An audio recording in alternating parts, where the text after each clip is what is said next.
All right, welcome back. We are COMP229 in the summer 2021 semester at Centennial, and it's week 6, part 1 of our broadcast.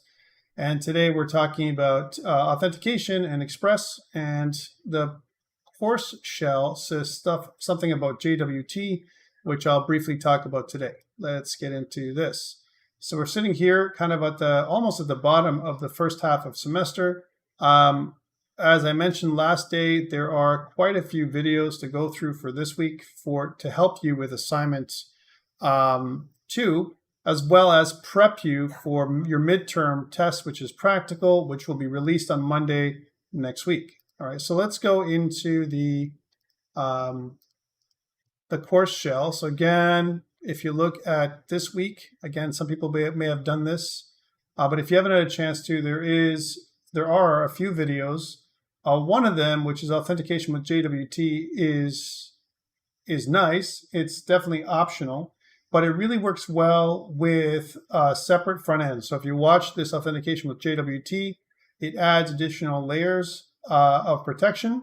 However, it's great for a front end that's separate from the back end. So if you're just doing Express for your project, which I'll reveal to you and talk about next week, then you may not need JWT for it to function properly.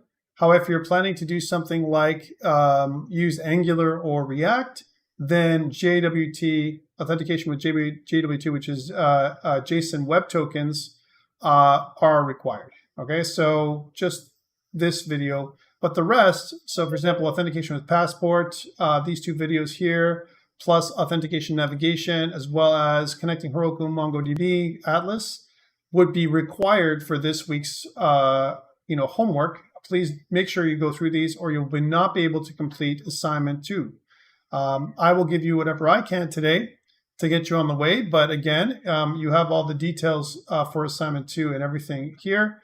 There's also the Dropbox for assignment 2, the submission box. Please make sure you submit before Friday at midnight when this thing is due. Patrick's asking, does it show how to convert from Express to JWT or just to freshly implement JWT? No, JWT is just another layer, Patrick. So we just added another module and another configuration change for your app configuration. So no, it wouldn't be something else. It's just an extra module, an extra layer, an extra step. Okay, so that is really the course shell. So if you haven't had a chance to take a look at that, please watch your videos as soon as possible. So that is one of the things I want to talk about today. Last week, we really talked about CRUD with MongoDB. We didn't quite get through everything. I completed read and part of update and add with you. And then I completed the rest offline. So this is where you get your week 6 starter, right? Includes full CRUD. All right, so that's what we're going to do today. I'm going to get you guys to start off with the week 6 starter. And why? Because I want to demonstrate authentication and connection to Heroku and all that kind of stuff. So we're going to start with that in a second. So again, this week's course shell talks about Passport and JWT, what are JSON Web Tokens, how they work, and so on, and why there's different security considerations when it comes to web application development. So please make sure you go through the material this week. I think it's great material for you guys, and it gets you on your way to have a more secure web app. So that's what it's about. But this week, I want to really focus on getting authentication completed and creating a secure area and all that kind of stuff. Maybe if we have time, I'd like to put together the navigation so that it works as well, like log in, log out, and so on. I'd like to do that with you. And then next week, what's going to happen is on Monday, as I sent a little note out this afternoon, I will release the assignment on Monday. Early on. It will be due by Friday at midnight. You'll be given a starter project, an offline project, a zip archive that you'll be working with. It will not include TypeScript. So if you wanted to include TypeScript, you could. You'd have to modify the project, and I'll give you some directions on how to do that on Monday. So I'll still do a broadcast like we're doing today, to give you a little bit more details, answer some questions for you. And that's what these things, these sessions will be all about next week. It won't be necessarily teaching. I won't teach you anything new next week. I will be talking about the project, which will, there's going to be some stuff that is going to be due early in the next part of the semester. But I'll be talking about that. I'll be recording that for you. But for the most part, I'll be here to answer your questions about your mid-semester test, which is really a week-long assignment that you'll have starting on Monday and with a due date of next Friday. Okay, so that's what's coming a week from today. Don't panic for those people who have worked with your assignment 1. Most of you did very well, and so on. And so if you've just worked with assignment 1 and you're doing assignment 2, then you'll be well positioned to understand how to put together everything you need for your midterm assignment for next week. So again, please make sure you go through the material, practice, and all that kind of stuff, and it should be doable. Again, it's an individual assignment, only from you, so you're not to combine it with anybody else. And again, you'll have the whole week, but it'll be kind of gauged for about 2 to 3 hours. So I don't expect that it's going to take you the whole week to complete it, because you're going to be given quite a bit of it up front. Okay, so I'll be talking about that next week. So that's your midterm assignment. That's coming up next week. And now let's get into what we're going to be talking about this week, which is how to use authentication to connect, how to protect our little area that we made last week with Express and MongoDB and Heroku. Let's talk about that now. So where I want to take you now is, let's go back online and grab that week 5D, which is the week 6D starter. Please grab that. So I would do that by basically going here and downloading the zip archive. Okay, so that's the first thing that you would do. When you're done downloading the zip archive, let's go there to downloads. You're going to see that there's a zip archive here, right? That's going to come up, right? And what we want to do with this one is we want to take it. So here it is. I want to cut it. I'm going to put it onto the desktops here. So I'm going to go to Centennial COMP229 and go down here and paste. And then what I want to do is extract it. So just like we've done before, extract it here. And you guys are the C team. So I'm going to just basically call this week 6C. Okay, just like we normally do. And then open up Visual Studio Code and drag and drop our project in there. Again, you've seen this multiple times now, so it should be more familiar to you as we go forward. So this, we changed this to week 6C, and this will be week 6. We're also going to change the package.json to week 6. I'm going to change this to 004, just kind of get to the next level of our project, week 6, right? And then this should say week 6C, or whatever it's going to say for you. It'll be different for you than for me, because this is my account, not yours, and you're going to have to make your own project's repository. Okay, so that's something that's coming. The best team. What do you mean by that, Patrick? The C team. Yes, the C team is the best team. Yes. Sorry, what was I thinking? Of course you are. Sorry, my mind is all over the place today. All right, so tsconfig.json is ready, set. Everything is good. This is a great place to put this up on GitHub. Let's do that. So again, and I'm going to start with PowerShell. Sometimes you'll do this, and then you'll go into command prompt and delete it. It's okay, but I'm going to use PowerShell for this one. So again, I'm going to clear the screen. I'm going to say git init, git add dot, right, which adds everything. We've done all this before numerous times now at this point.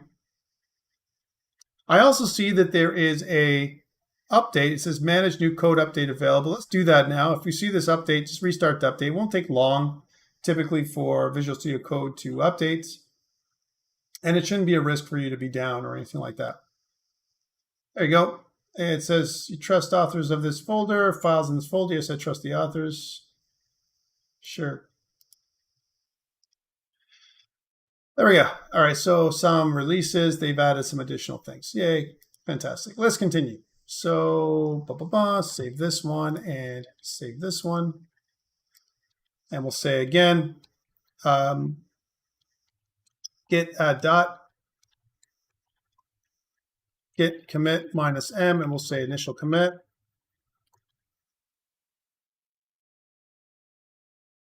These are all the same things we've done in the past, so nothing new here. And then I want to, oops, let's make a new session. Oh, by the way, again, I have a bunch of these. People have asked me how to do that. If you go to configure terminal settings, as an example, there will be a number of options here, as you can see, right? So the executable will be customize which terminal to run on Windows, command.exe, as an example. And you can certainly choose other terminal configurations from here. If I wanted to use PowerShell, then I can point to PowerShell as opposed to what I'm pointing at right now, as an example. So let's just kill this. I just wanted to show you this because people have asked, how do I change that to PowerShell? How do I get all these? Well, that's how you get it. So again, I'm going to go to PowerShell, and I'm going to go to, notice on the right, this is a new feature here. It shows you the different tabs here, which is kind of neat. That's a new feature of the latest version of Visual Studio Code. I'm going to get rid of command prompt because I don't need that, and I'll use PowerShell for this. And what I want in here now is, oh, is there another update? Account sign-in requests. Yeah, I'll come back to that in a second. I'm going to go back to here and make a brand new repository. So again, here, I'm going to make a new repository. And it'll be, again, week 6C. That's you guys, right? And I'm just going to press enter, which should create a new empty repository. It's almost like a new empty container. I'm going to grab these last 3 lines of code here, and I'm going to go back here and paste them, and then press enter, and we should be able to log in, no problem.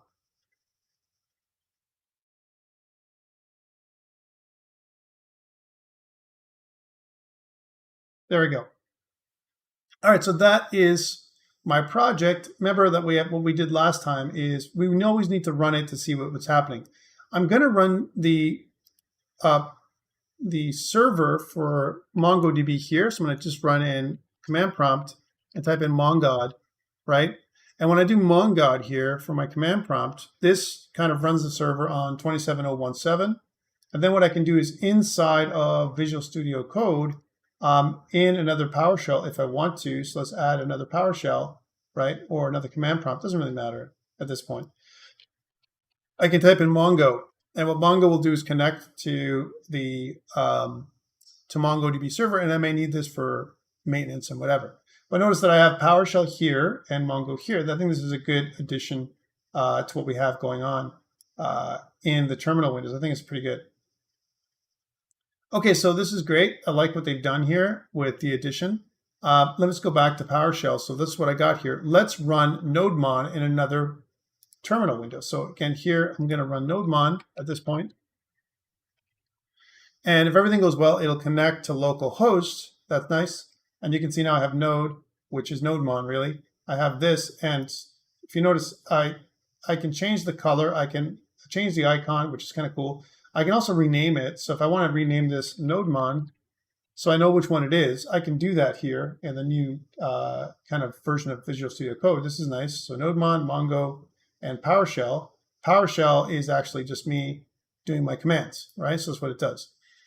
And now what I want to do is I want to run, kind of refresh this one, so it'll show us the next version that we're using, this one commit. And I want to run localhost 3000 here. So let's try that, and we're good, right? We have got this. One thing we don't have in this case, and the things that are missing, is the whole clothing list thing. So if I typed in something like clothing list, you can see that I have a few items on the clothing list. One thing I've done for you guys with this version is I've given you a couple things. One is I've given you the ability to add new items. So if I want to add a new item, let's add a new clothing item here. Let's see if this works. And if I go to Old Navy, and let's add a brand new clothing item. And again, we've kind of added, male and female clothing items. We can also go with boys or baby and maternity or something else. Let's go with men again. I'm just randomly choosing this. And I want to choose a pair of activewear, right? And let's go with something like a I don't know, like a t-shirt, a camo Henley tee for men. Sure. Nice. Let's do that. So again, we know this is activewear. That's what this is, right? And not tops. So we're going to go with that. We're going to grab this. And we're going to go back to our ad and put the name in there. So again, brand is Old Navy. Category is activewear. And color is, let's go back to that, is going to be camo. So again, you can do something similar. It doesn't have to be the same here. You can try out whatever number you want. Size, again, I think I'm going to choose this time large just to be different, right? As an example, so large size. And then the price is going to be $17. Yay, okay? So nothing too crazy. Just to be on the safe side, let's make it 17. Well, no, we'll go back. I'll make the 17. And I'll change it to 1701 to prove to you that edit works. So then if I click add, if everything goes well, you'll see that we have this. So we have another layer. Again, you can choose whatever new item you want that matches these requirements. Again, is it perfect? No, but at least I'm showing you that it works to add. So read and add right now works. How about edit? So if I want to go here and change 17 to 1701 and click edit, you can see that works. Let's say 47 to 4702 and click edit. That works. So you can see that updated the database. And now let's talk about deletion. So I want to delete this Ultra Soft Breathe camo Henley tee for men. I didn't like it. I think it doesn't belong in our project for some reason. And I want to delete it. I click delete and you're going to see this little pop-up that comes up that says, are you sure? This is a good way, a good reason to bring up a pop-up like this. A confirm is what this is. It's like an alert, but it gives you two buttons instead of one, cancel and okay. If I click cancel, nothing happens. If I click OK, then it gets deleted. Okay, there you go. You see that that item got deleted. So I've just demonstrated full CRUD to you with the project that I've given you up online. So that gives you everything to get you started with full CRUD. As an example, with a clothing store idea to help you. It should also help you with your project for the second half of the semester, the stuff I've kind of done already with you guys. Okay, so this is fantastic. I like it. It's working nicely. Let me explain how I did that, cancel delete thing. I actually used a piece of front end or client side scripting. If I go to client, you notice if I go to scripts, there is in the app.ts file here, there is a little confirm delete function that I've included. And what the confirm delete function looks for, an anchor tag with a class of delete. I snuck this in.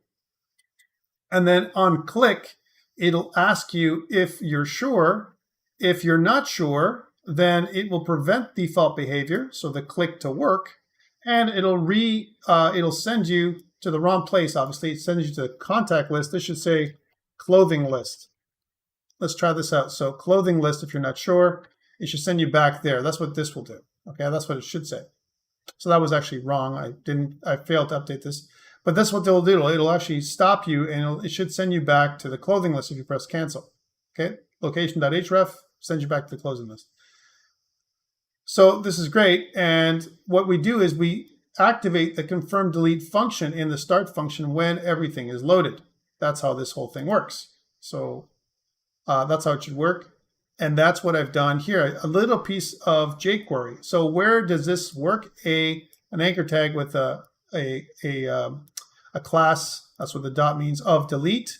For every anchor tag, it says, that's what jQuery does. For every anchor tag with a class of delete that has a click functionality to it, pull up this confirm. That means that when I go back to here, all of these delete functions would have that same event handler when I refresh the page, right? So all of these things right here. So, and let's take a look at that page. So if I go to the server side, and if I go to views, and if I go to content, and if I go to clothing list, you can see what I've added. On the bottom here, what I've done is I've added a, so here is,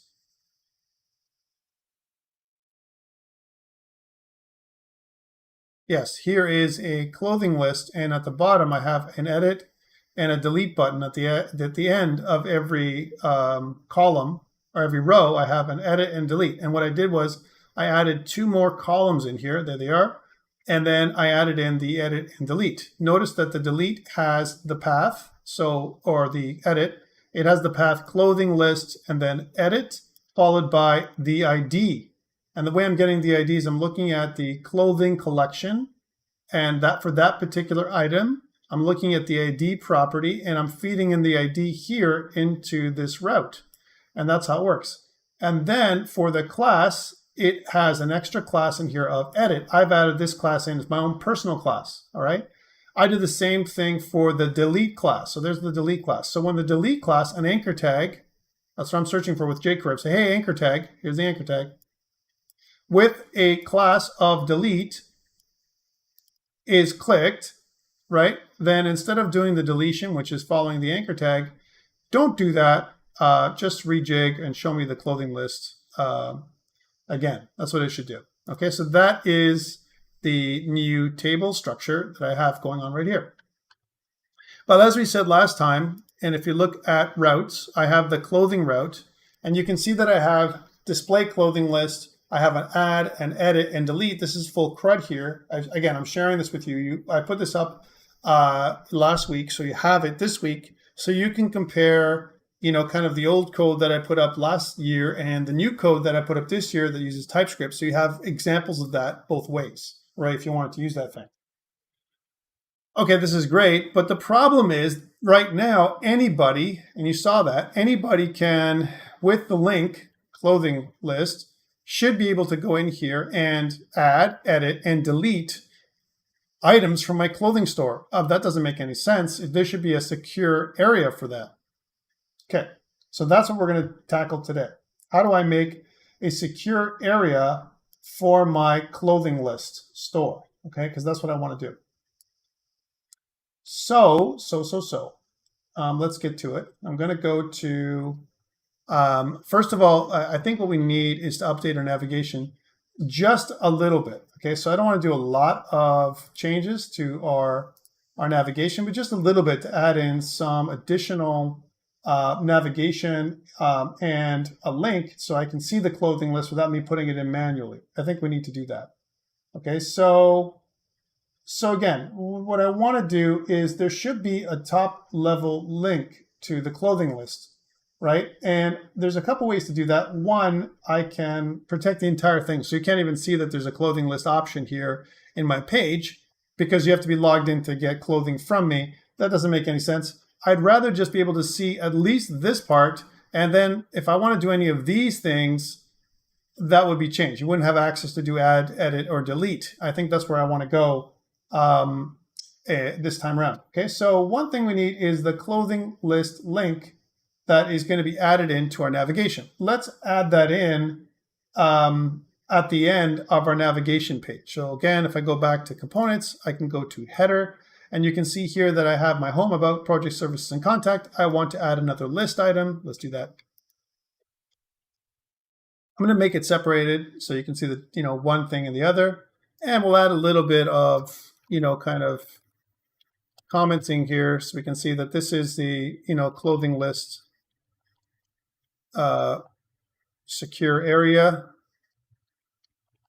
and authentication links.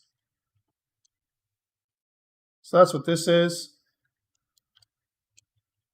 right? Again, this is an HTML5 comment, so it's not going to disrupt anything. It'll be ignored by the browser, okay? One thing is we want to switch this just now to HTML5 so we can see that. It's going to color it slightly different. And what I want to do is for this link, instead of going to contact, obviously it's going to go to clothing list, right? And this will be it'll say clothing list, right? And then instead of a phone, because that doesn't make sense, we need to have something in, kind of our font awesome.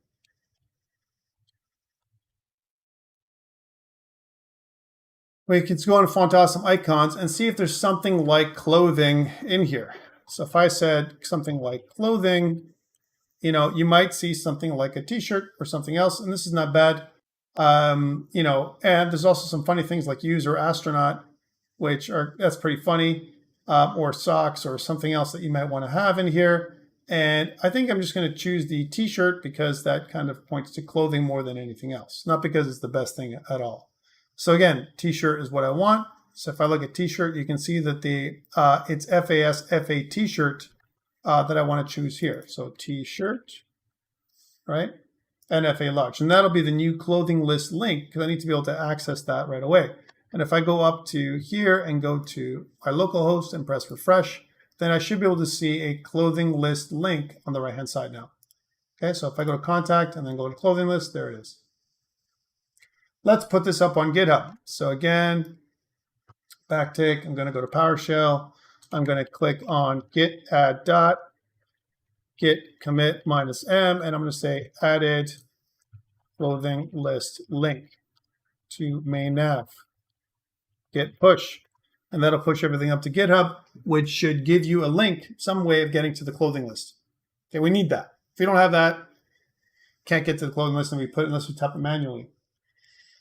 And that's okay. I want that top level link to be okay. That one there. I want to be able to go to, if I go to my clothing list route, I should be able to get to this. But what about protecting the rest? How do I do that? Well, I need to use another module. And a lot of times what we do is we want to protect our pages. There are a couple of things we need to do when it comes to authentication. One is we need to create an authentication, a user to authenticate with. Okay, we need authentication routes. We need both the login and register route and delete route. We need to be able to do all that stuff, right? And we need to be able to protect an area so that you can't see these links at all, or you can't at least get to these links at all unless you're logged in. Okay, that's what we want to be able to do by the end of today. That's the goal of today's session. Okay, so let's get to it. We have a lot to cover here because we need to do stuff. One thing I've provided for you in the content area is I've given you a login EJS page already, as well as a register EJS page already, so you don't have to do these from scratch. Okay, so that way I've given you these two things. If you're going to use my project, this project here for week 6C as a starter, then you'll have everything you'll need for assignment 2 for login and registration. I think these are good starts for you to get going on. And that's why I provided them. I want to make sure that we can cut some time down instead of me having to go through here and do it by hand. They're there for you. They're valid. But we need to make sure that we have a couple things when we create our contact or our user, because our user right now is going to have some kind of first name, some kind of last name, and some kind of email address and so on. So we're going to have to make a new model in order for us to connect to the database. We're going to have another model for users, right? A user model, which we don't have right now. Okay, so we're going to have to add that in. So things to do. We're also going to have to make new routes, right, inside of our index.ts. It has to be in the top level because we need to have logging in and logging out available at all times, right? It's not going to have its own section. It's going to be login, register, and log out. That should be here. So I'm going to add 3 more routes here. So here's what you do. So add login, right? So I want to display the login page. So some kind of login display, and I also want login process. So I want to be able to display and process the login page. I want to I also want to do the same thing with registration, even though it's not required for assignment 2. I'm going to say I want to add my register, display and process my register pages. And I also want to be able to process my logout. So those are all apps, so those are all links that I need to add in for my index router, right? Because I need to be able to do that at the top level. All right, so those are the things I need. And in my configuration, in my app.config, I need additional support to connect to Mongoose, through Mongoose to Mongodb and do some authentication. And for that, I'm going to use another project or module called Passport. That's what it's called. And I detailed this in the videos that we have online. But I want to go through the addition of these things with you or one step at a time. All right, so let's add these new modules. So again, control backtick. I'm going to go back to my terminal, and I want to add these new modules. Okay, so remember, what I want to add is passport, passport local, and passport local Mongoose, plus something else called express session, and I'm also going to need connect flash. So those are the all the different modules I need. Lots and lots of little modules, or 4 of them at least. And that's what I need to add in to support what I'm doing. Let's bring up a split screen here of my project that I'm going to use for my, on one side, I'm going to use my package.json. So here, let's take a look at my package.json here. And you can see right now, I'm going to add in additional dependencies that I'm missing at this point. Okay, so that's what I want to add in. And if you look at last week's lesson, you're going to see that I recommend adding in all those things. Let's add them in one step at a time with Yarn. So first, I want to go from the top. I want to add in something called connect flash. And what flash does, remember what happens is when I go to my login page and I click login, as an example, if I have an authentication error, can't log in because my password's wrong or my username is wrong, it needs to send the user some feedback that basically says, hey user, you logged in wrong. Something's wrong with your login username or password, right? We don't want to tell the user everything, because if we do, we're actually opening up a security hole. Whereas if I say you've got a bad username, right, then I can hammer the username until it's correct, right? If I'm a hacker. And if I tell you it's the right username, but the wrong password, I'm confirming to you that you've put in the correct username, but you can hammer out the password until it's you know, you've kind of hammered at it enough so you can break in. So we don't do that typically from a security perspective. What we want to say is invalid authentication, or authentication failed, bad username and or password. We don't want to tell the user what's wrong, but we want to tell them something went wrong with their login attempt. Okay. So that's one thing we want to do. And we want to do that without refreshing the login page. We don't want to refresh the page, because if we refresh the page, then their attempt is gone. And we can do that by maintaining state between loads. And the way to do that would be with something called connect flash. Let's add that in. So again, I'm going to go yarn add, and then it's going to be called connect flash. Yeah, that's what it is, connect flash.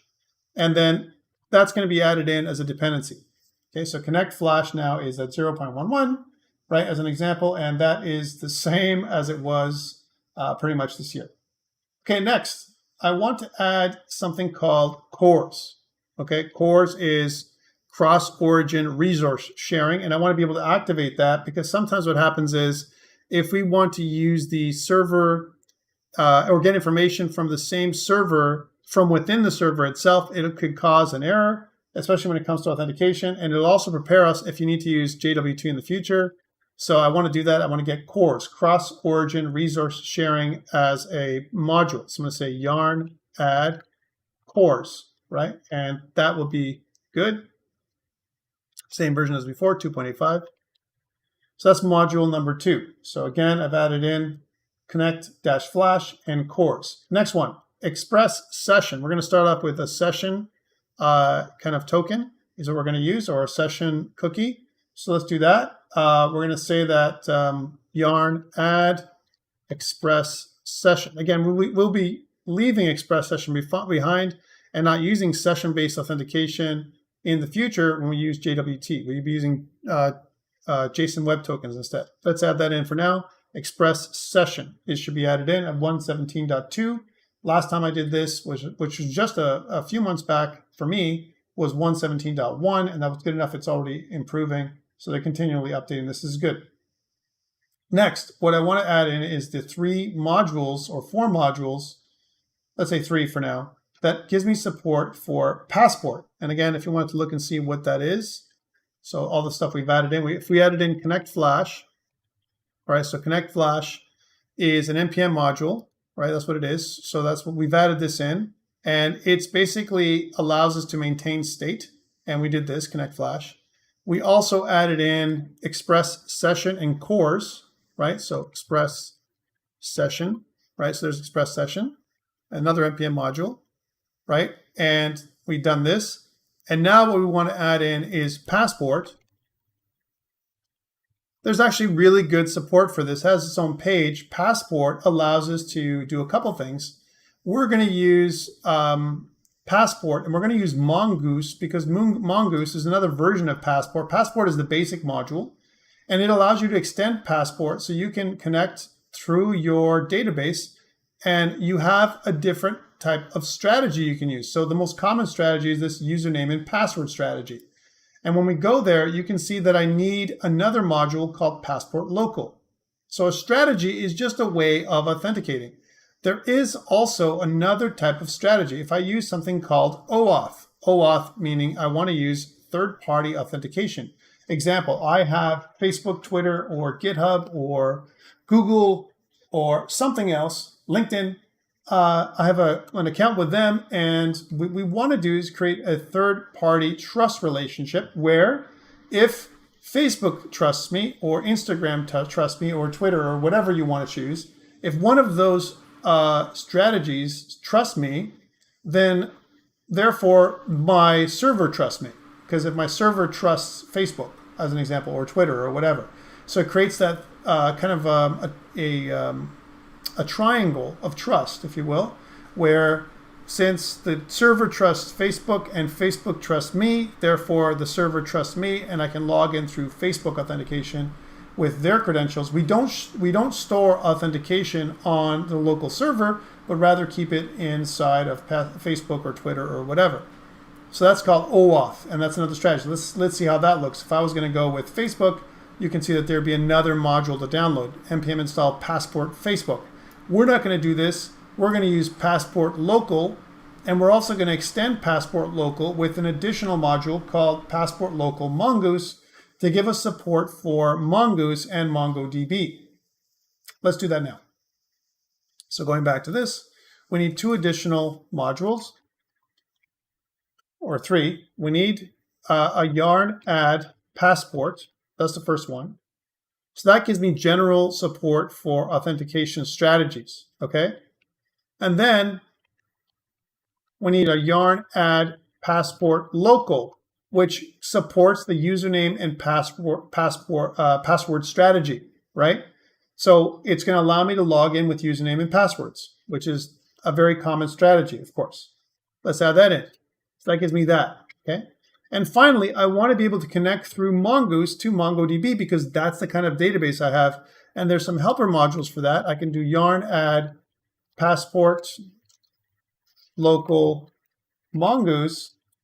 And this is going to add support for those modules as well. So those are the modules you see here. And you can see that this is my package.json at this point. And I've added in these modules. So I've added in cores. I've added in connect flash, cores, express session, as well as passport local Mongoose. These are the ones you have to add in to go and progress from here. One thing we want to do is continue to support our type hinting for TypeScript. And I want to do that here. So let's do that. Let's also add in all those support modules. I'll do it in one blow. And you can do that with yarn. I can say yarn add @types / and then connect flash, and then @types, another one, / cores, and then @types / and then express session, and then @types / what would that be here? Most likely passport, and then @types / passports local, and then @types / passports local Mongoose. So I've done all that at once, and I can just put in a -- dev at the end, which kind of does the entire thing. So I'll add all those modules in at once. It'll hunt for those modules, and as long as it didn't spell anything wrong, it'll go up. It'll grab all that stuff that I just put in here. So connect flash, cores, express session, passport local Mongoose, and those are all the different type hinting modules for TypeScript. So type definition files. If I press enter here, it's going to grab all those modules, and if I did everything right, which I didn't, so you can see that @types cores, right? I put @type instead of @types. Let's fix that. I can up arrow, and I can go back and fix this problem. It won't install anything if any one of these is wrong. If I press enter now, it should work. And you can see I've added in those types for cores, connect flash, express session, and so on. Okay, so I've done all those things. So we have good support now for all those strategies, and we're not going to get any errors, hopefully. All right, so at this point, let's put this up on GitHub. So I'm going to say git add dot, git commit -m, and I'll say added support for passport authentication. Okay, that's what I did there. And then git push. So I've supported it, but I haven't deployed it, which is what I'm going to do next. Okay, going back to the people that are here with me today, are you with me? Are you good? Did you understand what I did there? How I got all the modules ready to go, and so on. So check mark if you're with me, X if you're not. Got a couple of check marks here, or thumbs up. That's good. Aaron says yes, and thank you for that. Awesome. I'm going to continue, guys, just to keep going with this kind of stuff. So let's clear feedback. Thank you for that. Thanks, Clayton. All right, and we're going to move on with the next piece. So this is the next piece we're going to do. So now that we've got all those modules installed, yay, we did all that. Well, what I want to do, obviously, is start using it in my app.ts file, right? So that's the next step. So once we've got support, we can start using those things and start configuring our project so if we can get support for authentication with passport and so on. Let's start off with our configuration file, our app.ts file. One thing we need to do is kick off our TypeScript transpilation. So Control-Shift-B, right? Let's try that again. Control-Shift-B, which bring up this, the watch task, right? And that's what you have to put in there. So Control-Shift-B, remember, it starts off our transpile. And it's going to start looking at stuff, right? Sometimes what I get is some kind of something like this, where it says our Mongoose, notice we had this problem before. Mongoose, it says, has an error. It says hook sync callback must have identical type parameters with something else. And they found a couple of errors. So it says 66 errors. But remember what this is, my friends. Whenever we get this kind of thing where I have Mongoose, remember Mongoose, we had a bit of an issue last time. And we talked about how sometimes we have Mongoose in at types as well as in node modules. And it's like we have duplicate definitions, right, inside of Mongoose, right? So it'll point to where the problems are. So it's in at types, and you can see that there's local Mongoose. There's a problem with passport local Mongoose, as well as in Mongoose itself, all right? So let's take a look at passport local Mongoose and see where the problem is. And if you look through, again, these are just type definitions. It's not going to break anything. But notice that we have a find by username where we have just a query right here. And the way to fix this is you can just type in or, right, a pipe and any. And what that would do is if there's any problems with this kind of stuff, if that was the issue, right, it would be okay. But it says generic type query type helps requires between 2 and 3 arguments, and we're only getting, or this one here requires 2 and 3. So it's saying it's a type, right? Because it's a generic type, right? We can put this, that's what 2 and 3 means. So it means it needs 2 types. So it needs a username, a string, and a Boolean. That's what it means here. So it's either a mistype, like an index.ts, they messed up and they put this in there, and that's what's causing part of the issue, right? Now it's just looking inside here to see an issue, right? That's what it's doing. And if there's any other problem, it will error out.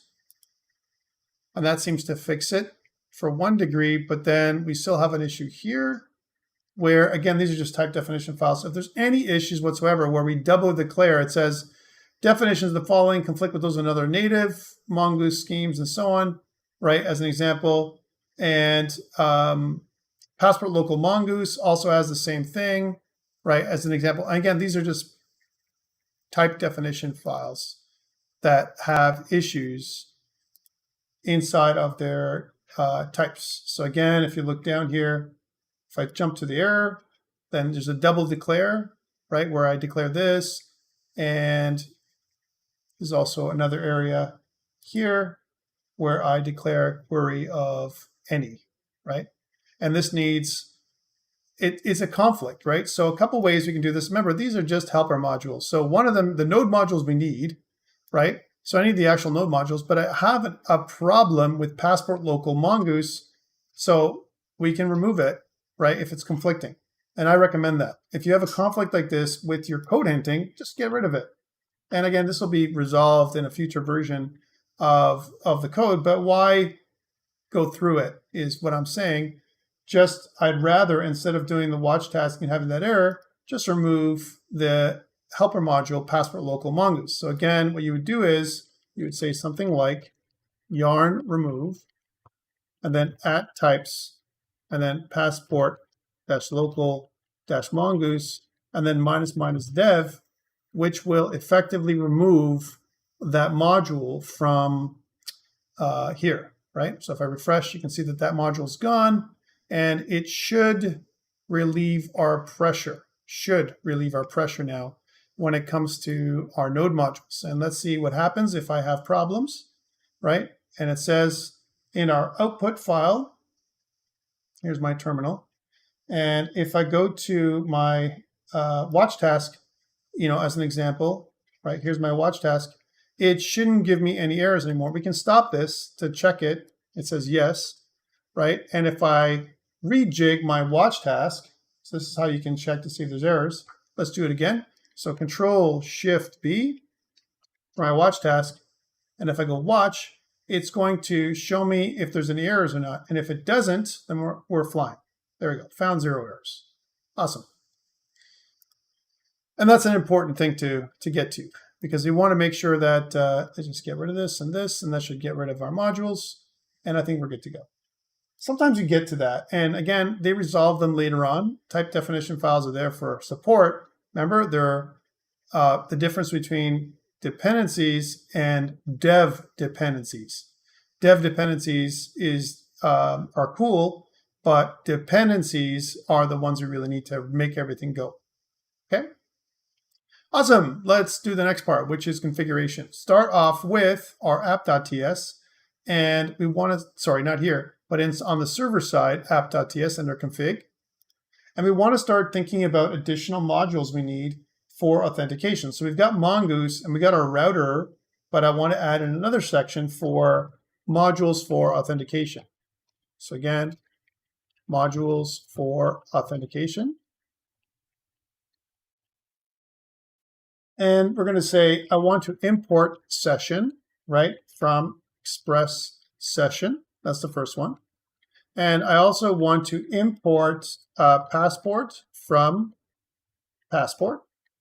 And I also want to import passport local from passport local. So those are the ones I want to start off with. Those are the typical ones. Okay. Next, I want to create an alias for our local strategy, right? So these are, we'll call them authentication objects, and there'll be 2 of them, right? One is for the authentication strategy. So we'll call this local strategy. We'll say the local strategy is going to be equal to passport local dot strategy. It's like an alias, right? For passport local dot strategy. So instead of me typing all of this, I just have to do this. It's a little bit easier. Now we need a user model, and we don't have that yet. So let's get that next, because it's required. I might as well do it when I need to do it. Okay, so again, what we want to do is go in the models folder here, and I want to add another file called user.ts. Here's my user.ts file. I also want to split screen to get help when I make a model, so I don't have to start from scratch, because I think we've done that a lot of times now. let's start off with something we already have. I'm going to pull up our contact. So here's an example of a contact. I've given you this already.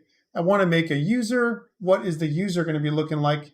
Well, let's grab all of the stuff from contact and copy it and go into user and paste it. So instead of it being a contact schema, we want a user schema.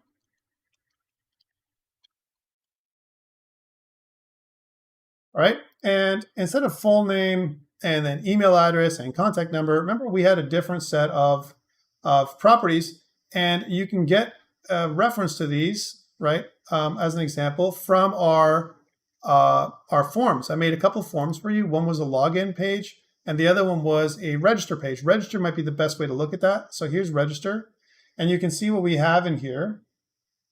I register a first name.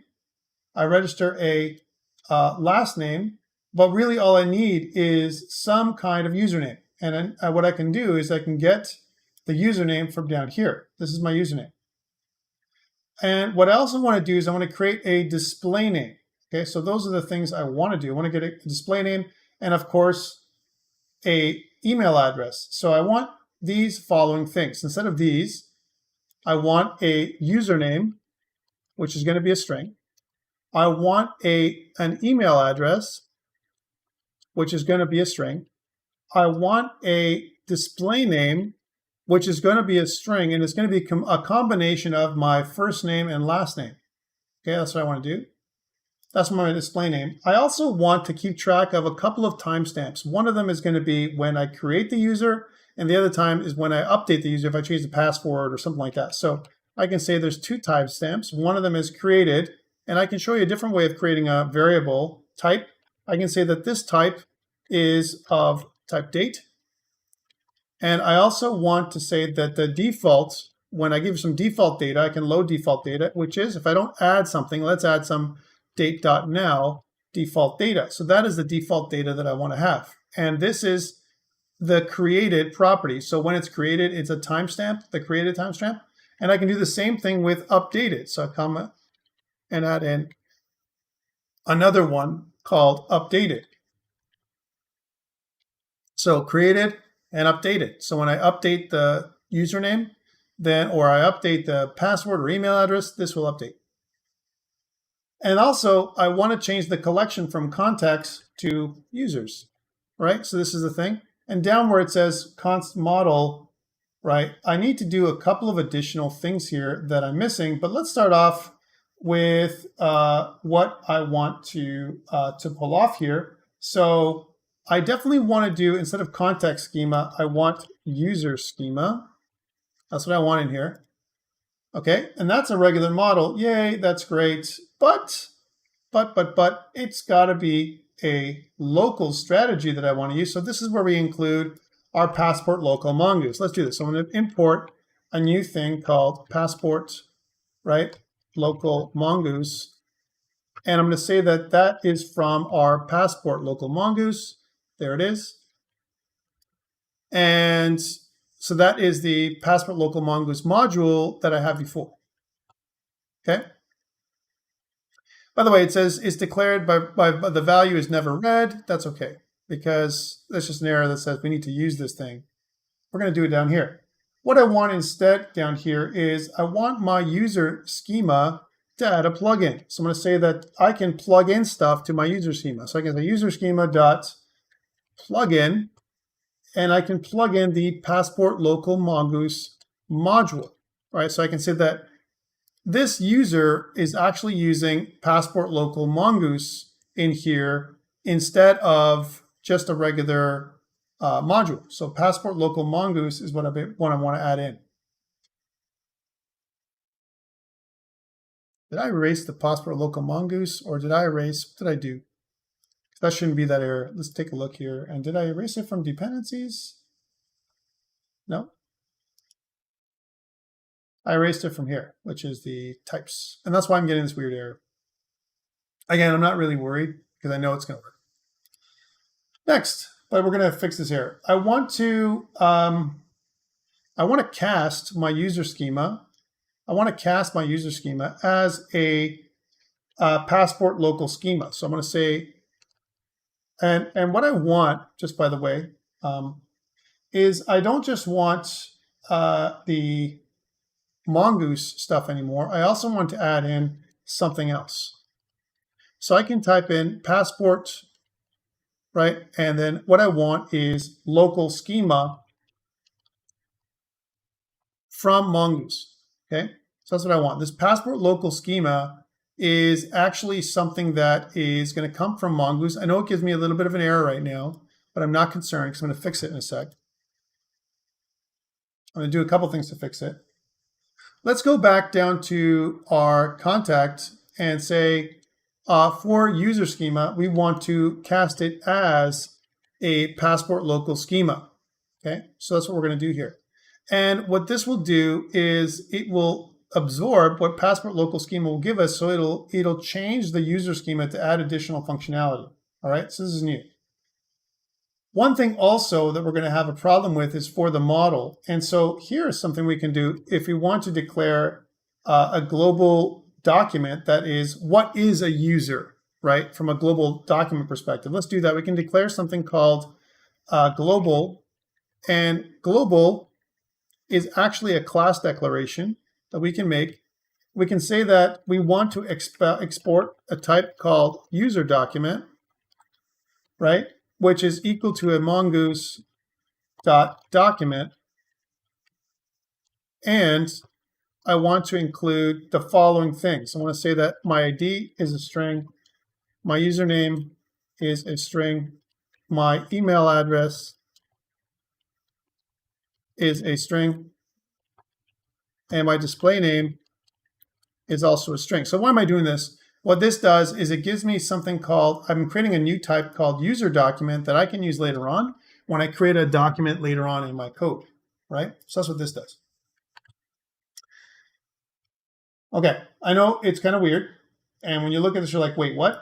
What is passport local schema? How come it's coming up red here? And so on. It's coming up red because we don't have type definition files loaded from passport local. I'm going to reload them, and I'm hoping that I can get an earlier version of my dependencies going on with here. So one thing that worked for me in the past is I used an earlier version of the code, right, for my type definition file, and I'm hoping it's going to work as well right now. I'm just going to look at my previous code here for a second, just to make sure that my passport is 041, yes.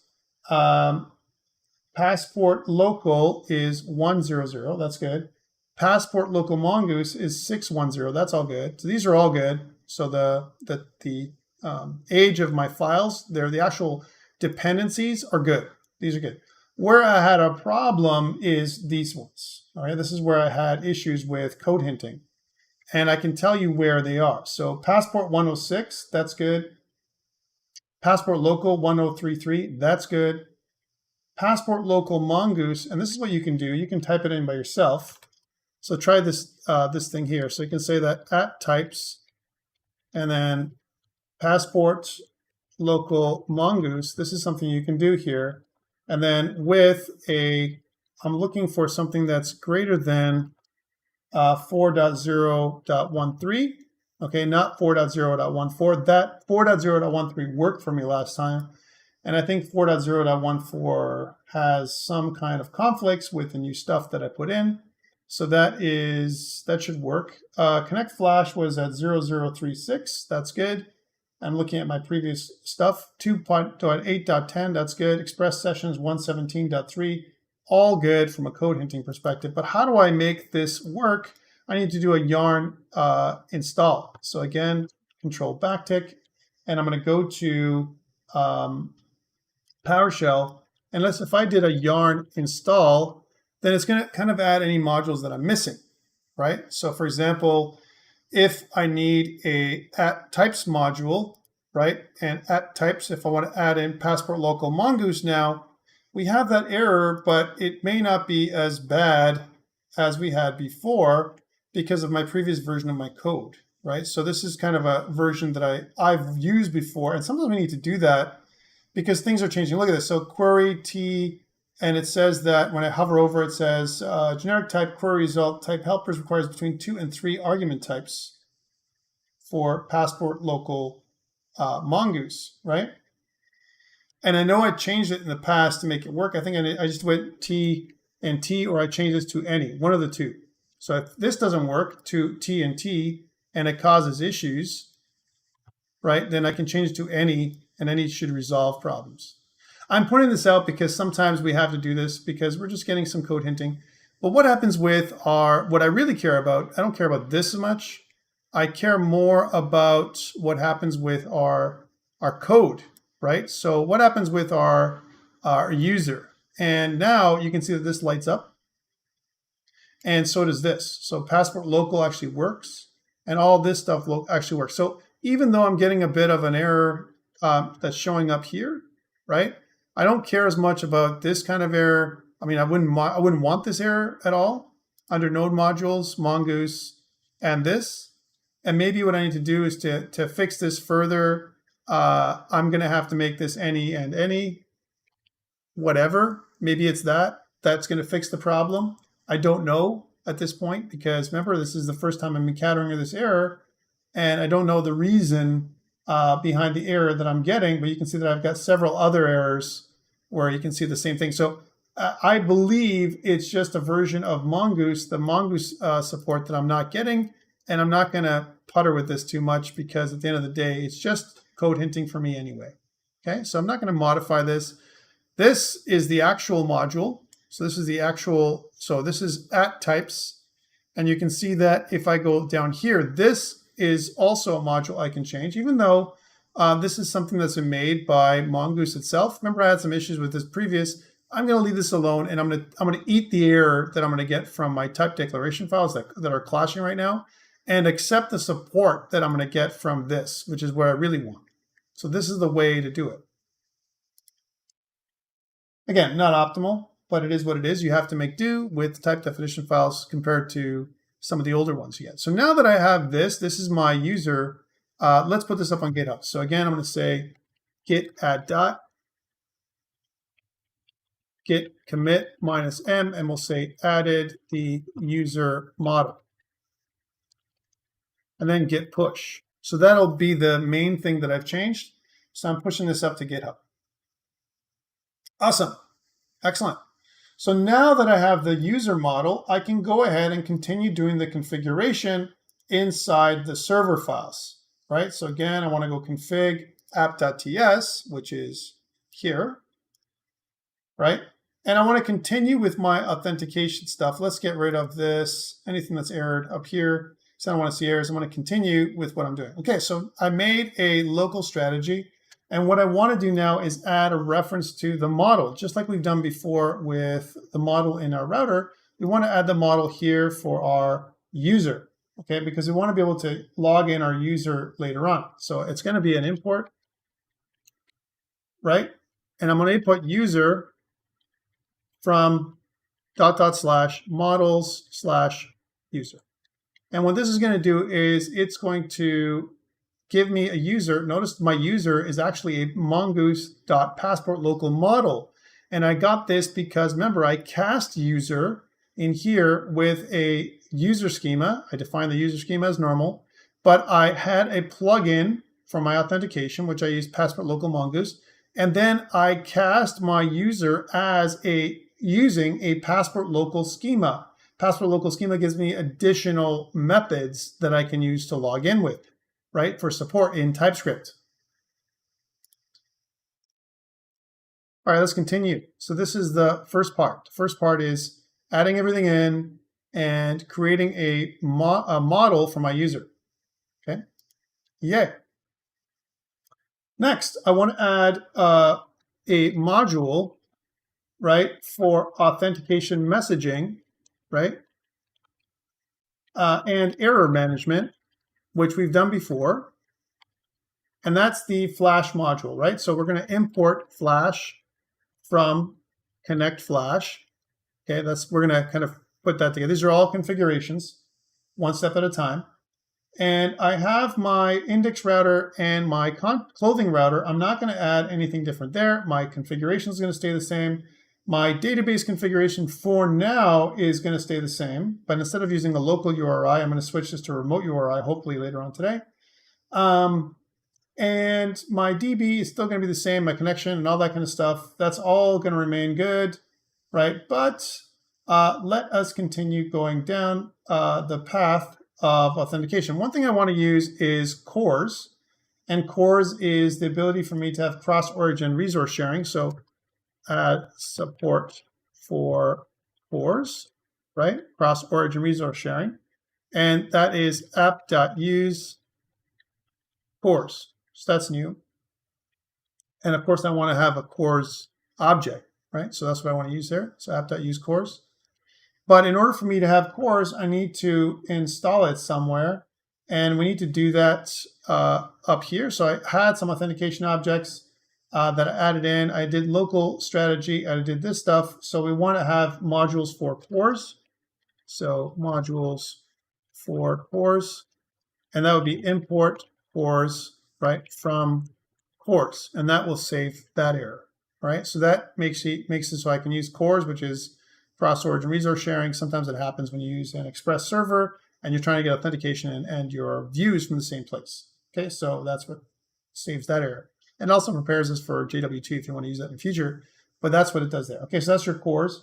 Next, I want to add in my, so we've got our Flash and all that stuff, but I want to start using it. I want to start using our session and all that stuff. Okay, so let's set up an Express session object. So again, underneath here, we're going to, this is all one-time cost, by the way, guys.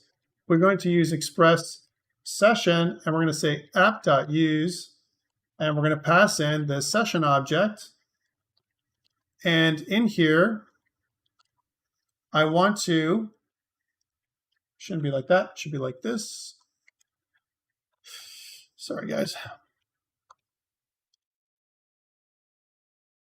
Okay, I want to pass in a couple of objects. One of them is the secret. And remember, we kind of had the secret. We want to put a secret, which is kind of like a string that provides a kind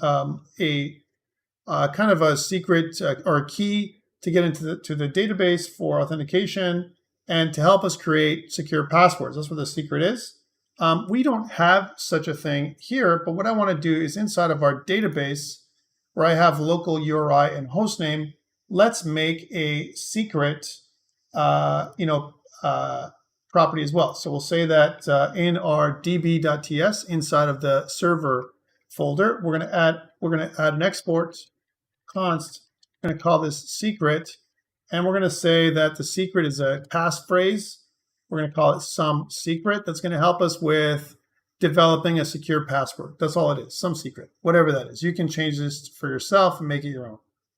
Back to app.ts. Now that I have a secret property, what I can do here is I can attach that here. I can say that that is dbconfig.secret is the property I want to use. Okay, so I've stored it here in db.ts, and I'm using it here in my app.ts. Again, just like before, I'm not sharing it locally here.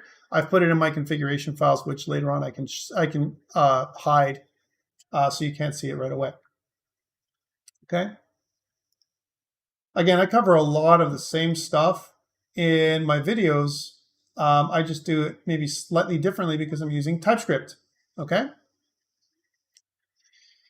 Let's continue. The other thing I want to use is a couple of other options, which is save uninitialized. So save uninitialized, which is going to be false. And I also want to resave, which is false. Again, a couple of kind of options or parameters that I found work best when it comes to authentication and making an Express session, okay, through trial and error. Next, so we've got CORS. I want to set up Flash, so we can set up or initialize Flash. And that is app.use. Notice I've imported it, and now I'm using it in the correct order. That's what it is. So app.use Flash. So Flash gives me Flash messaging, and maintaining state. Followed by that, I want to initialize passport, okay? And the way to do that would be app.use, and then you want to use a passport.initialize. And I also want to app.use passport.session, because we're going to use session-based authentication. So those are the kind of initializations for passport so far, passport. Next, I want to create a strategy for my for logging in, and I'm just going to do that. I'm going to say that let's implement an auth strategy, and I know it's going to be local strategy, so I'm going to say passport.use user.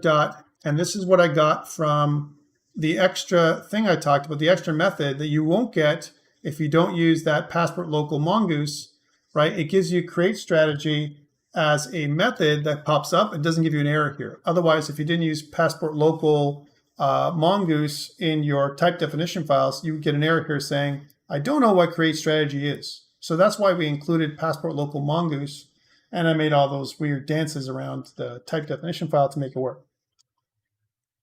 Next, I want to serialize and deserialize, right, the user data. And I want you to think about what serializing and deserializing is. It is encrypting and decrypting user data. So that's username and password. So I'm going to say, hey, passport, let us serialize user in a particular way where I take my user strategy and I'm going to use serialize user as a as the method. Okay, and again, I want to go passport.deserialize user, and I'm going to again use my user strategy to deserialize my user. So why do I need to do this? Well, because I've chosen a passport local strategy, right? Passport local, which means username password.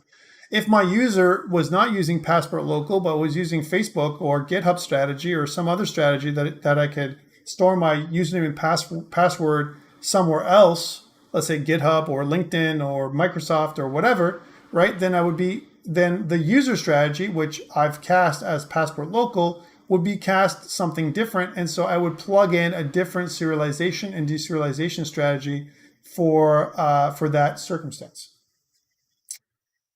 All right, so that is what we got there. And what I want to do now is we need to, once we create the strategy, right, we have mostly everything we need to continue, okay? Mostly everything we need to continue because we kind of used passport, we initialize it here, and we've told passport how we're going to serialize and deserialize users. All right, so configuration done. Let's put this up on GitHub. So I'm going to say git add dot git commit -m, and we'll say configured app.ts or say web app to support passport local strategy. Okay, git push, which pushes everything up to GitHub. All right, so that I'm going along as I go. I continue to create more and more commits, so I can always revert if I need to, or I can always look back and see what I've changed that's broken my build. If I look at NodeMon, we're still good, right? So this is important to look at. Like I'm good with NodeMon. NodeMon is the server when we had a problem with cores not being defined, but I fixed that because I've imported it, and you can see that I'm continuing to run fine. All right, so that is the first piece. So now that I've got my model and I've configured my application, I need to create routes for authentication, and I also need to kind of create more. Kind of update my navigation so I can see my login and my username or my login and registration links, right? So I need to do that first. So first things first, let's make my router. So again, I'm just going to hide this for now. And I'm going to go into my routes in my index.ts where I have my to-dos. I had a couple of to-dos for login and register and log out. So what is that going to look like now? Now that I've got my model, I want to start being able to, kind of log in and so on. How can I do that? And again, we're going to go slow because remember that what I want to do is create a, log in, log out, and register kind of page, right? So I also want to have two things. I want to have gets and posts for this kind of stuff. So how would this look? Well, let's get some examples. Here's a get. So I'm just going to copy this. And let's start getting rid of this. So I'm going to say that I want to get when I log in, so /login, I want to display my login page. I don't have this right now, but we're going to make this. Okay. And this is going to be get the login page, right? And it's going to be with some kind of, it's going to look like, something like /login. Okay. That's what it's going to look like. Okay. So that's the display login page. I'm also going to display the register page the same way. So it's going to be, let's say, display register, right? And this will be display register page. Okay. I also want to process the login page and the register page. So let's do that. So just like I did these ones, I want to process them. So we'll say that we'll do a post request this time, which will process the login page. So this is process login page with the when you submit. So when you user clicks login button, okay, that's what's going to happen. Process login page. This will be process login page. Same link, right? But different effects. This is just going to show it. This is going to process it. Same thing goes here, right? I want to do a post request. So this should be, by the way, a post. And this should be a post. And we're going to, when we do a post request, we're going to process the register page. This should be register page. So this is display register page, right? With /register. And this is display login page with /login. And then this part right here is process register page when the user clicks register, right? Clicks the register button because there'll be a register button on the page, right? So this will be process register page. Okay.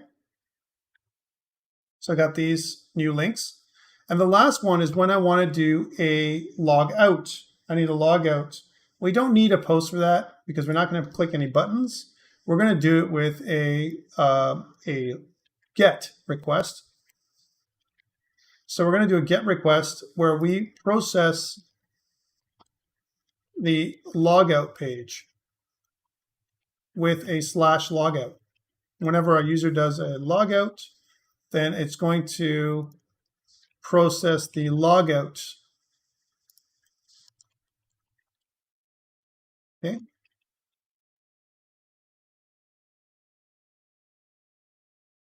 Pretty simple. So we have a login, a logout, and those are all the roots.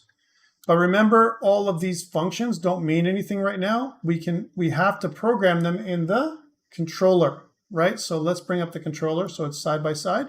So we'll go into the controller function and go here, and let's bring up the indexed controller. This is the controller, and we're missing those functions.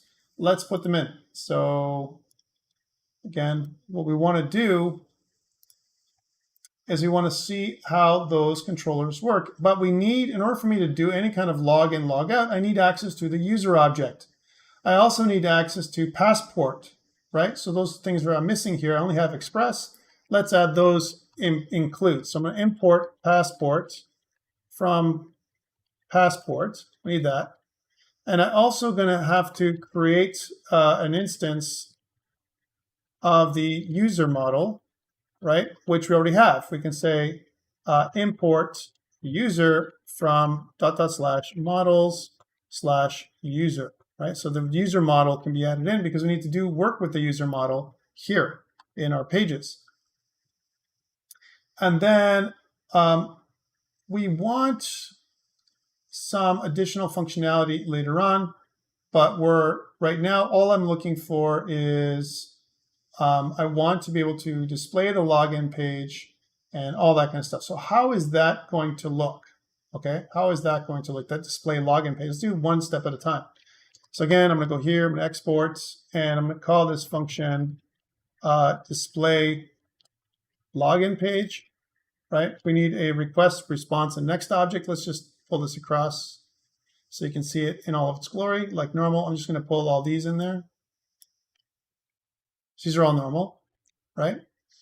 And I want to, first of all, I don't want to process the login page if the user is already logged in. So we can check to see if the user is not already logged in. So if there's no user, right, in the request object, if it doesn't contain a user, then we can, and only then, res render. Let's do that res render stuff. I'm just going to pull one of these, right?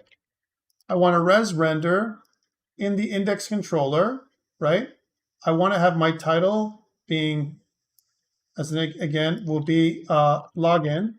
My page has to be login. Notice that in my views, I have a login page that I'm going to access right here for you, right? And that's the first part. I want that. I also want messages, a messages object. Okay, and my messages object will use request flash.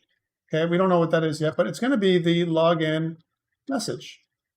Okay, if I have a problem, it's going to show up with a login message, and it's only for the login page. Okay. Let's also export the other functions, but not define them. So export the function called display register page, right? And that's going to be all this. So I'm going to make these all empty, basically. So that way it doesn't complain. Display register page. And I'm also going to process the login page. We'll say this is process the register page. We'll also process the login page. I'll put them in the right spots too, just to make them equal. There's the process login page. Cut this out and we'll put it underneath the display login page, just so that way we're the same order as what we had here in the router. All right, and finally we want the process logout page down here. So process the logout page, but they're just empty right now, right? We just want to stop everything from giving us errors. And then once we have this part, we have all of the stuff in the controllers with some empty functions. What I want here is for me to pull this across and then fix all these. We can do that by using the little light bulb. So I want to kind of import that method. All we're doing is we're importing different methods in here, just like we've done in the past. And I'll show you what that looks like when I'm done. So I've got all these added in, and what this did was it added all of these things, the process logout page, process register page, all that stuff. It added all this to the import statement for the controller, which is my index controller. Okay. Awesome. So I did all that, and these are all not erroring out anymore. They've got no errors over here. Let's save this. And let's also check control backtick and see if we've got errors in NodeMon. No, we're good now. Before we did, because we didn't know what display login was, and we didn't understand what that meant, but at least we do have this now. Let's do one more check before we continue. I'm going to take a look at my login page itself here. So I'm going to go login EJS, and it listens for a messages object. That's why inside of my index controller, I had to pass in a messages object with request flash login message. The messages object, basically, if the messages has a length of greater than 0, so if it's not an empty message, it's going to show us an alert, a danger, right? That's going to basically show our message. It's going to say that, hey, you have a problem, whatever the message is. Okay, that's what's going to happen. We have a login form that's of type post, which is going to post username and password and blah, blah, blah. And really, that's it. And it's going to take us to our register page if we click on it. So for now, let's see if we can get to our login page and what that looks like. We should be able to do that now. So again, going back here to our local host, if I put in login at the top, then it should give me this. This is our login page. And we can see that there are some CSS issues. I forgot to give you guys the CSS piece. I will give it to you now. I will update the starter for the next class, so it includes it. But basically what I need is a bit of CSS that I can include on the front end. And I'm just going to copy and paste that now and put it up on GitHub for you. You can get it from there. And that would be under my app.css that I failed to upload for you guys. So again, let's go and fix that. So you can see that inside of my client side, I can go into content app.css. There's nothing in here. I'm just going to grab the CSS file that I have in my archive. And you don't see this, but I'll put it up here. I'll get rid of this. And I'll just put in some CSS, which changes the way things are going to look. I'll put this up on GitHub in a second. And if I go back to here and refresh, you're going to see what it does. It creates this effect for login. And that's what your login page should look like. Okay, nice and nice, nice. Let's put this up on GitHub. You can grab the CSS that I just put together. Sorry for that. I would have given you this in the, and I'll put this up, like I said, in the starter. So you have this starting off so you don't have that problem, right? I'll fix the starter after this. So this is the CSS file, and let's put this up on GitHub. So PowerShell, I'll say git add dot, git commit -m, and I'll say added CSS to support authentication, git push. So that basically pushes everything up to GitHub, and now you can see your login page. Let's do the same thing with our register page. So again, we have our roots, right? But we don't have our other stuff. Let me just close all these. Sometimes I like to do that, and then it's just easier when I start with a fresh terminal session. I want to go back to my Indexedcontroller, and underneath where it says a display register page, let's do the same treatment for the register page. So as you might guess, when we go into our res render, do we want to check to see if the user's already logged in order for us to avoid even going here if the user's logged in? Well, I think, yeah, it makes sense that we wouldn't want to display the register page if the user's logged in. So let's just grab all this again. So copy this and going to display register page, not the process one yet. And we're going to do this, request user. And then what we're going to do is we're going to say if there's no user, then the title will be register. The page will be register. And the messages will be the register message, which is whatever that's going to be, like fail to register or the user already exists or something wrong like that, right? And that's really the exact same as everything else. And what I want to do is when I register a user, right, as an example, once I'm done, displaying the user page, the registration page. So this is what it does. It goes, okay, look at the user page and,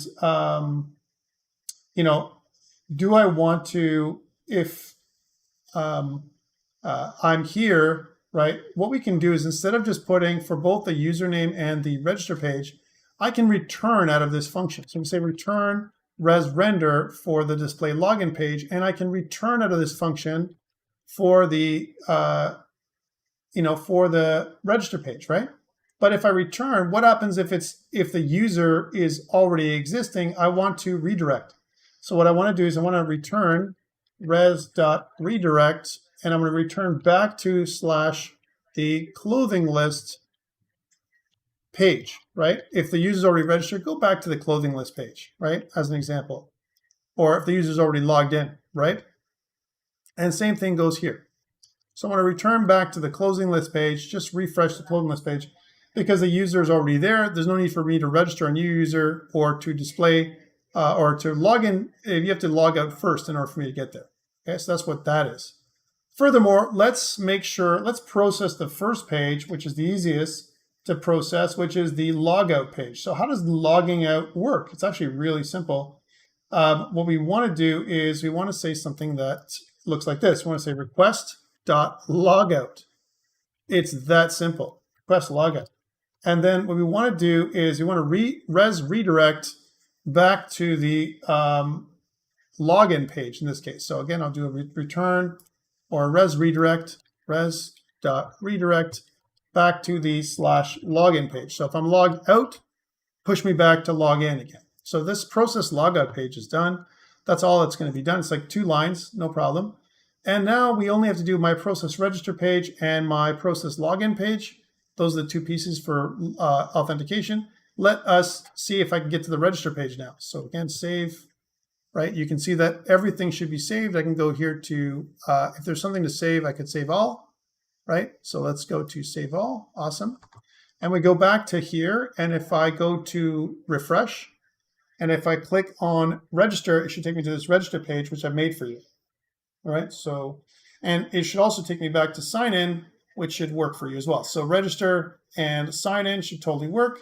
And this way I can support my page up here on the right-hand side where I want to log in and register with the links on the right-hand side here. Let's do that next. So to support that, I want to go into my views in my header.ejs. I want to basically do this. If I'm already logged in, I don't want to show the login page. I want to show logout. And if I'm already logged out, I want to show the log in. So that's how it's going to work here. And again, I've kind of done the same thing on the video online, but what the heck, let's do it again. So how would this look? Well, I kind of want to have the same thing with my login and logout. So some kind of list item, right, that I want to have. So let's put those in. So let's put them in so you see both of them at the same time. So login, so this would be the login page. Okay. And then instead of a t-shirt, what I want to show is the FA, and then it's going to be the some kind of log in, so sign in, which is something that I would use. So here it'd be like sign in, and let's use alt, the alt for sign in. I like that one. We'll say this is log in, right? And what we'll do is for the log out, we'll copy this. We'll do both. You'll see both links in a second. Then we'll only show one. I'll show you how to do that. We've kind of explored that already.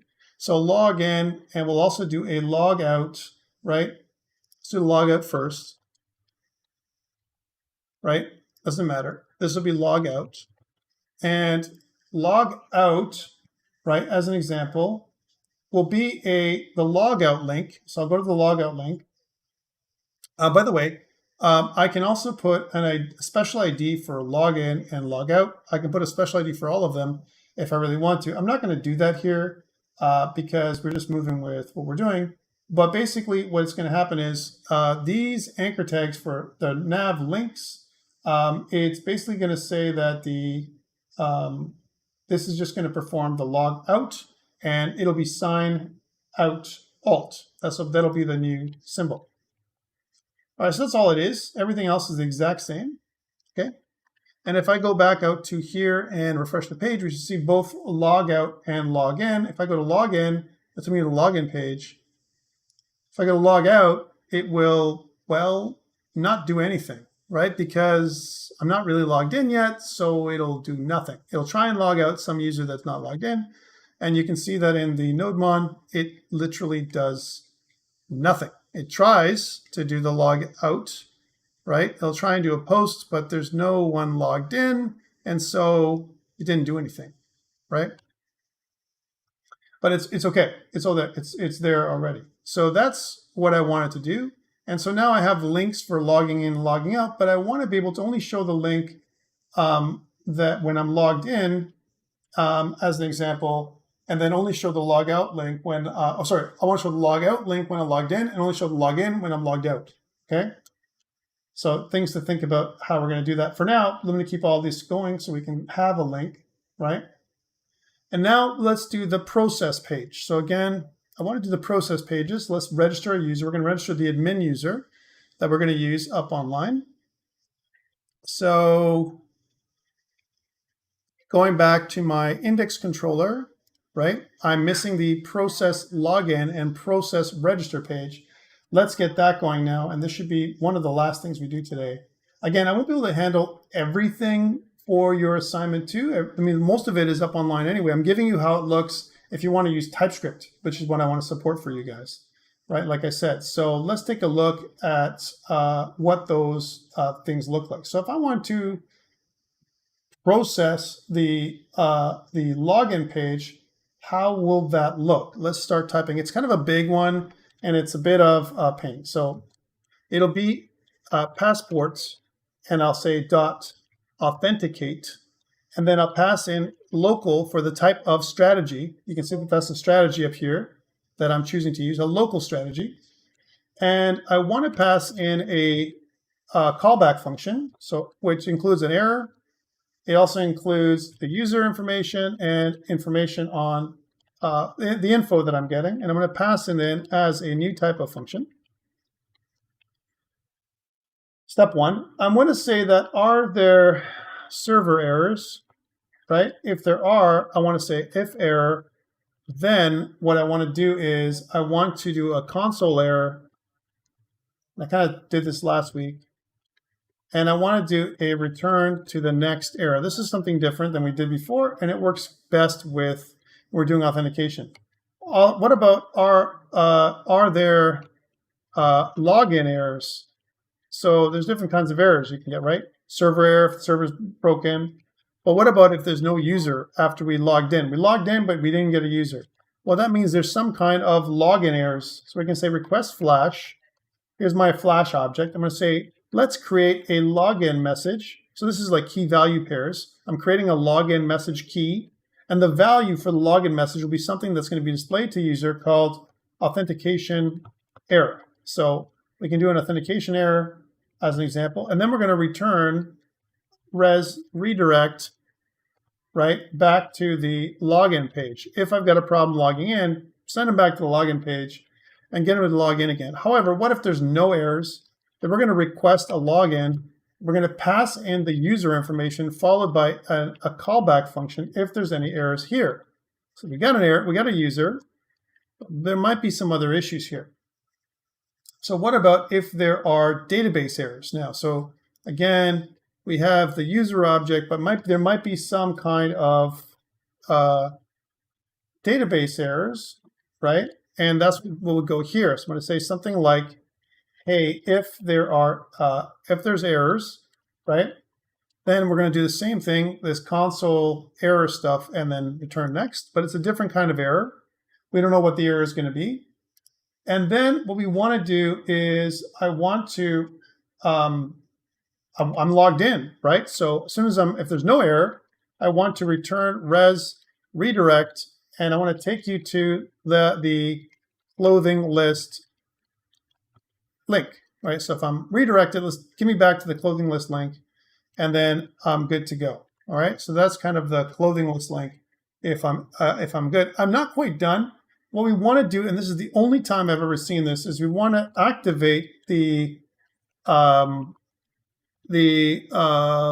callback function by passing in the request response and next object, right? And so it kind of calls, it's a self-calling function, the passport authenticate, where I pass in request response and next into it as an object.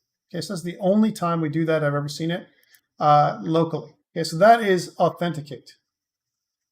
And you'll see something similar up on our recording that I did last year. Let's do the process register page as well. That looks a little different, and let's see what that looks like. So this is where we need additional help. I want to instantiate, right, when I start processing the registry, instantiate a new user object is what I want to do, right? That's what I want to do. And what I want to do here is I want to say that let new user, so making a brand new user, that's going to equal to a new user. Okay, yay, there's the user.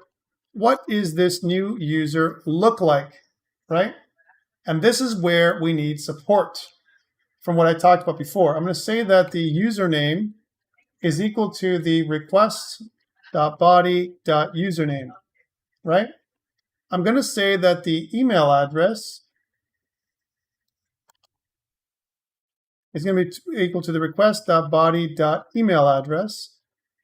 And I'm also going to say that the display name, we haven't dealt with display name yet, is going to be equal to the request.body.first name, right? Plus a space, right?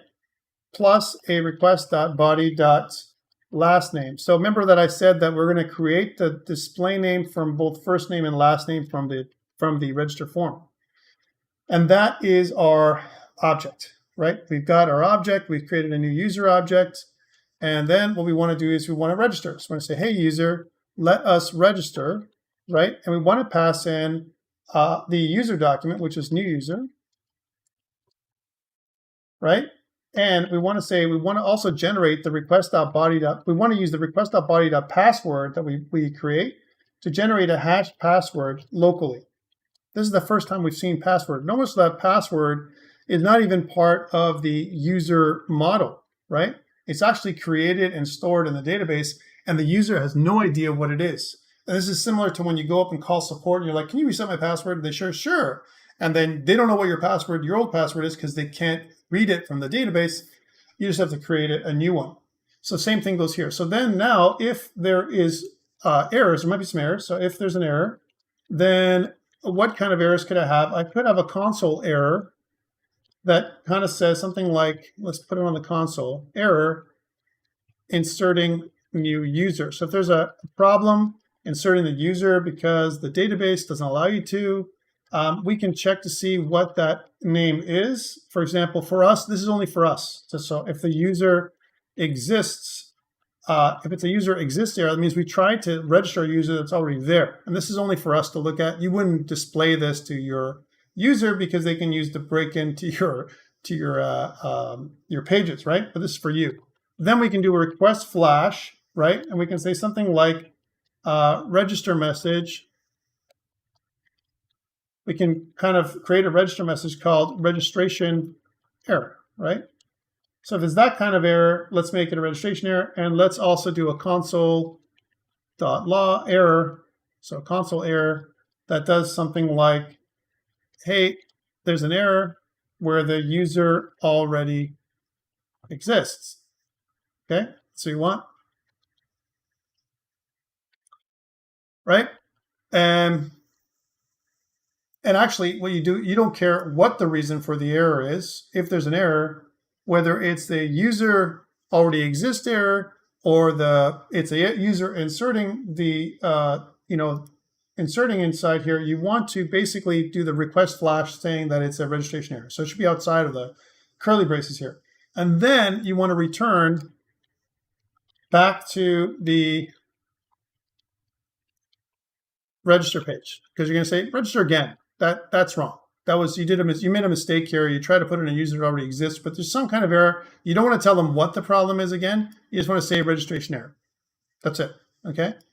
And then we would want to return passports.authenticate, and this is where you can actually authenticate the user once they've registered. And this is a choice for you guys. All right. So after successful registration, log in the user, right? So you can do that, or you can let them log in. It's up to you. But what I want to do is pass in a request response object. And in that request response object, if there's a problem, then we can error out, but there won't be because we just registered. We want to return res.redirect to the /clothing list page.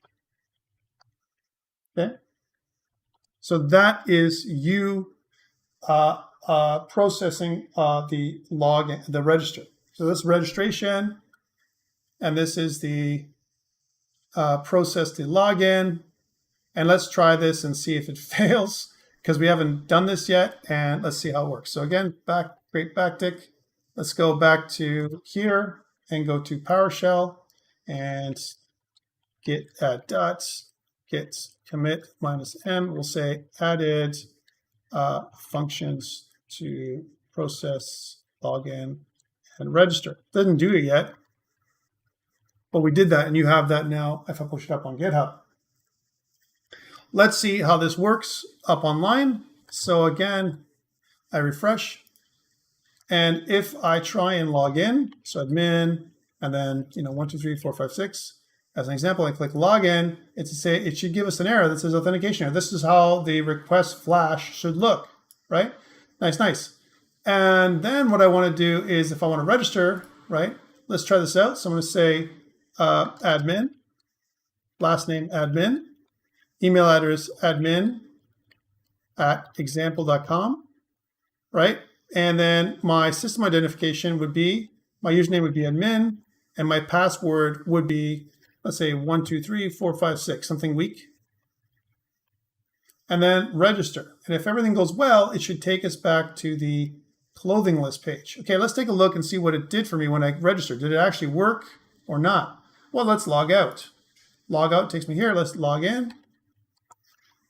1, 2, 3, 4, 5, 6. Press login, and then we're good. That's a good response to get me back to there. Let's log in and log out. Let's log out again.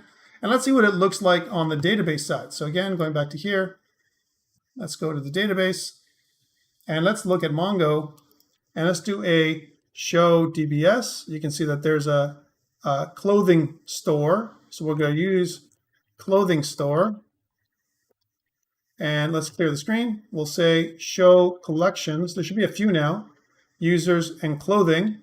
Let's go into the users collection, db.users.find.pretty, and we should see one user, which is the new user called admin. And this is, notice it says admin, and then my display name is admin.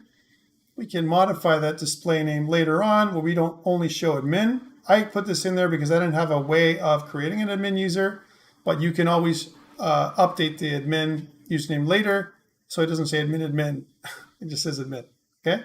Again, it was very simple what I did to create this user, and this is the user that we want to have online when we're logging in. So notice that this is the password. The password uses a salt, which is generated from the secret, and then it takes your password 1, 2, 3, 4, 5, 6, and then hashes it or creates an encrypted form of the password that it stores in the database. It's not ever a clear text password, so you'll never see the clear text password in the database. This is what it would look like here. Phew, fantastic. Okay, and for the last trick, we want to modify our navigation bar so it supports that kind of stuff when we're logged in and logged out. So how are we going to do that when it comes to our components? So in our header item, we now can switch. We can check to see if the user's logged in. If the user's already logged in, we're going to show the logout. If the user's not logged in, we're going to show the login. So that is the next step of our journey, right?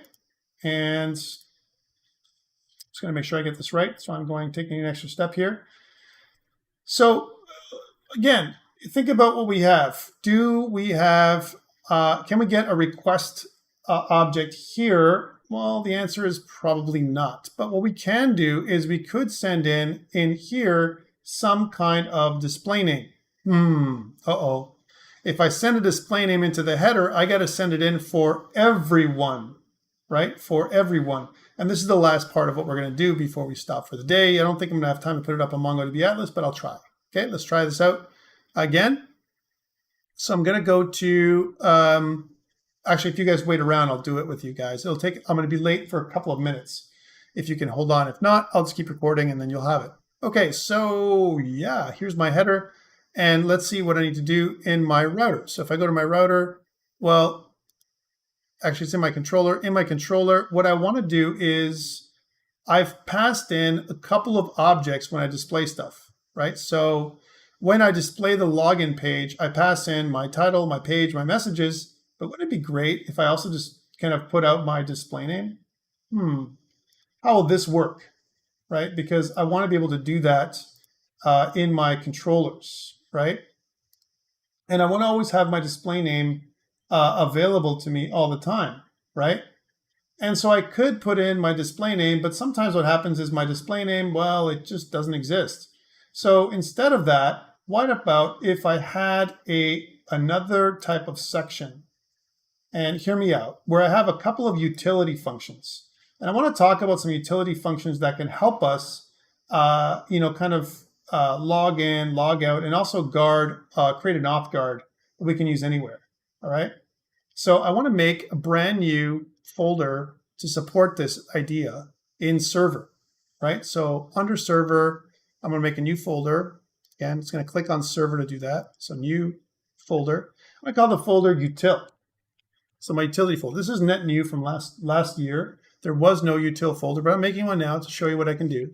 And in my index.ts file, what I want to do here is I want to import Express, and I want to import that request, response, and next function, like we've done in the past, from Express, right? So these are the things that I want. I also want to import the stuff from our DB config. Sometimes we need a DB config for our username, or sorry, our secret is what we need, right? So again, just in case I need that, I'm going to import star, right, as DB config from /config/db.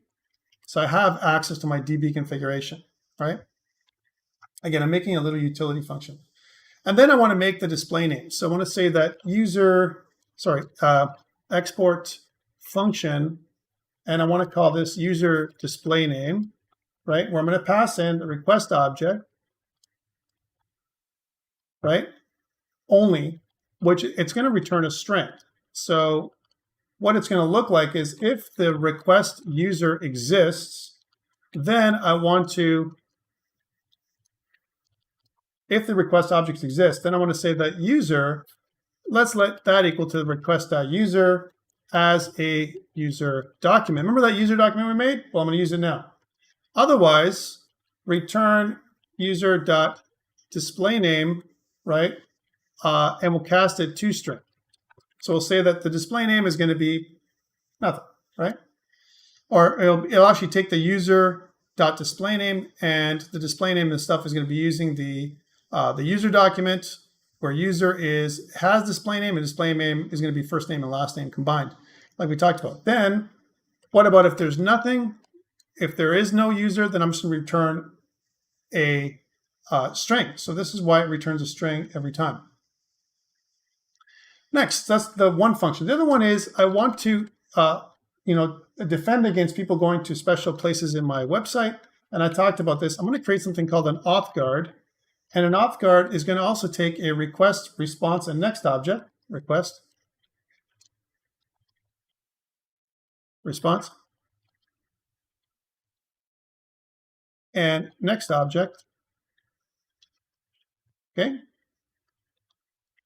And it's going to return void. And then what I can say is if I don't have a request.isAuthenticated, this is a special type of request.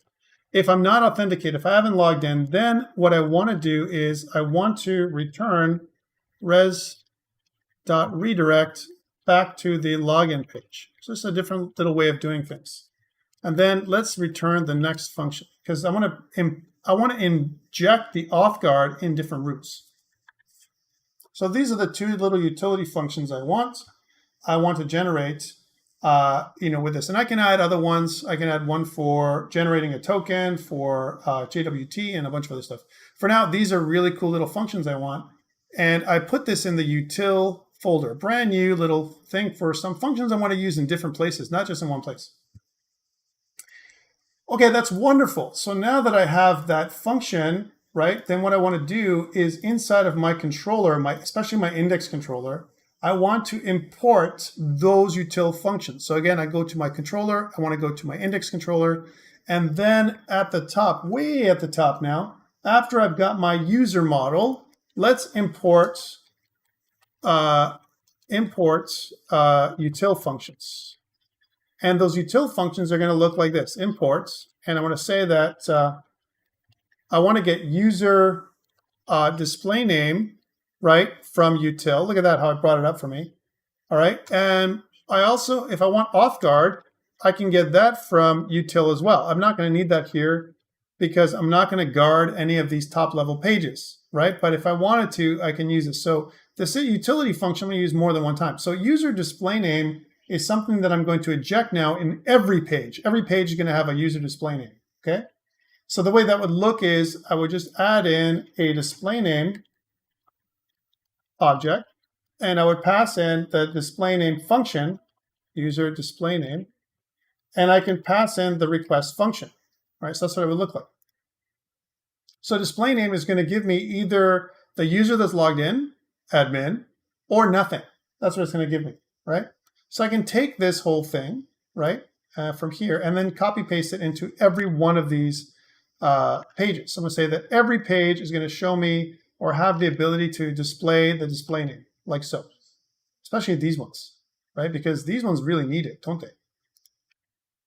And any place I res render has to have that information. So this is my display login page, process my regular page, and then I want to display my register page. Let's do that there too. So there's my display username. And I do that for everything except for my process logout page. I don't need it for that. And this is really cool, right? Because now that I have my display name, right, then that's really simple after that, right? Once I have my display name, what I can do is I can test for it. I can go into my header component and I can test to see if I have my display name here, right? So how would this look? And I want to kind of point this out so you'll see it. Oh, one thing is, before we move on, my clothing should also have this stuff. My clothing controller should also definitely have this kind of stuff.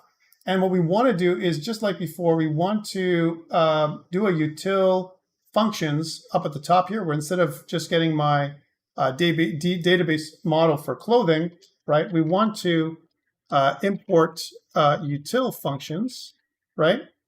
So I'm going to say import, and I'm going to go do the user display name. Look how that comes up really nicely, as well as authguard in this case, authguard, right, from util. I'm going to get both in this case. Okay, so both the user display name and authguard from util, right? Actually, maybe just not authguard, just user display name. I'll do the authguard on the routing side, okay? So then just the same thing. Once I've got the user display name, then I can insinuate the user display name after clothing. So I can say something like this. Let's see if that works. Display name. I'm just copy pasting from the last page, right? Anytime I do a render, I want that to be out there too. Otherwise, it'll be messed up. It won't do my header properly. So here, display name, and anywhere else I render. So if you have a render area, then I want to have a display name every time I render. So render, render, render, and that gives me my display name. This is great. Let's put this up on GitHub, and I will push this up. So I'll say git add dot, git commit -m, and I'll say added util functions, git push. So that gives me everything that I need. By the way, you can do this even with non-TypeScript. I'm just using utility functions in a separate file, so that way I don't have to do these functions over and over again. Again, if you're watching the video on your course shell, you can use the non-TypeScript version and it works just the same, okay? Let's do the last piece, right, which is actually changing the header information. Again, now that I have my display name, right, in here, what I can do is I can test for it, right? I can say that inside of my my views here, my config, I can use a little bit of EJS right? I can use a little bit of EJS to switch, right? Which is really what I want to do here. So I'm going to say that, okay, cool. Well, what if there is a display name? So I can say that if display name, if that exists, right, then what do I want to do? I don't want two curly braces. What I want to do is if it exists, then, well, a couple things have to happen, right? I'm going to show log out, right? I'm going to show my log out function. What if it doesn't? So I need a curly brace. If it doesn't, and only then do I want to show my login, right? And that's really it. I mean, it's literally just like that. So am I logged in? If I have a display name, then I show the display name and log out, the logout function or the logout link. If not, then I'm going to show the login link. And let's check that out. So if I go back to here and if I refresh, you're going to see that there's only a login link. If I log in and I put in the admin user, and if I click login, then you're going to see the logout link only. There's no logout. There's no login link anymore because I'm switching it. So that supports authentication navigation, which is what I've asked you to do in your assignment 2. Again, please watch the video online on the course shell in order for you to do this without TypeScript. Let's click log out. Let's put this up on GitHub. So again, git add dot, git commit -m, and I'll say added authentication navigation. Okay, so that does all the authentication. I can log in, I can log out, I can register, and I also want to be able to protect my pages. So I shouldn't be able to, if I go into my clothing list, I should not be able to do this at all unless I'm logged in. Okay? You should send me to my login page to be able to edit or delete or even add, right? In fact, in a future version of this, I might even hide the buttons if I'm not here, logged in and so on, right?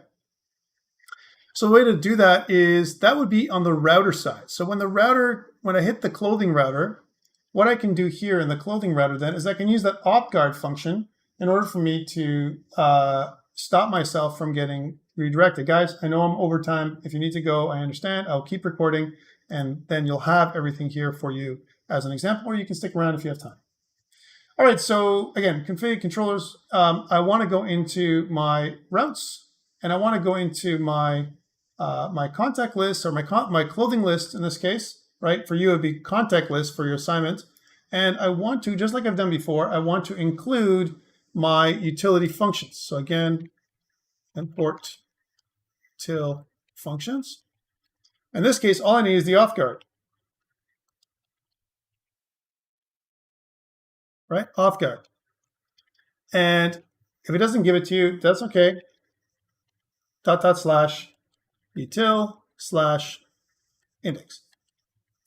And now that I have my authguard function, what I can do, and this is a beautiful thing, is if I want something to be protected, I just put authguard in front of it, like so. I don't want you to add authguard. I don't want you to edit or delete. Everything should have an authguard in front of it, like so. So this is like almost like an intercept function, right? It says, hey, check to see if the user is logged in. If they are, go to the next function. If they're not, redirect back to the login page. That's what the authguard function does. So it creates a guard or a secure link, right? Anywhere in the page, anywhere in your site. So let's save this and let's check it. Let's see if that works. So if I go back to my page now and refresh, and if I want to go to edit, it should take me back to login. I can't log in because I can't edit because I'm not logged in. Let's log in, right? Once I've logged in, and if I go to edit, now I'm good. I can log in again. I can edit. But if I log out and I try and delete, right? Let's go to clothing list and delete. It's going to take me to, even if I say I'm okay, yes, let's see if it works. It's going to take me back to log in. It's not going to allow me to do it, right? Didn't work.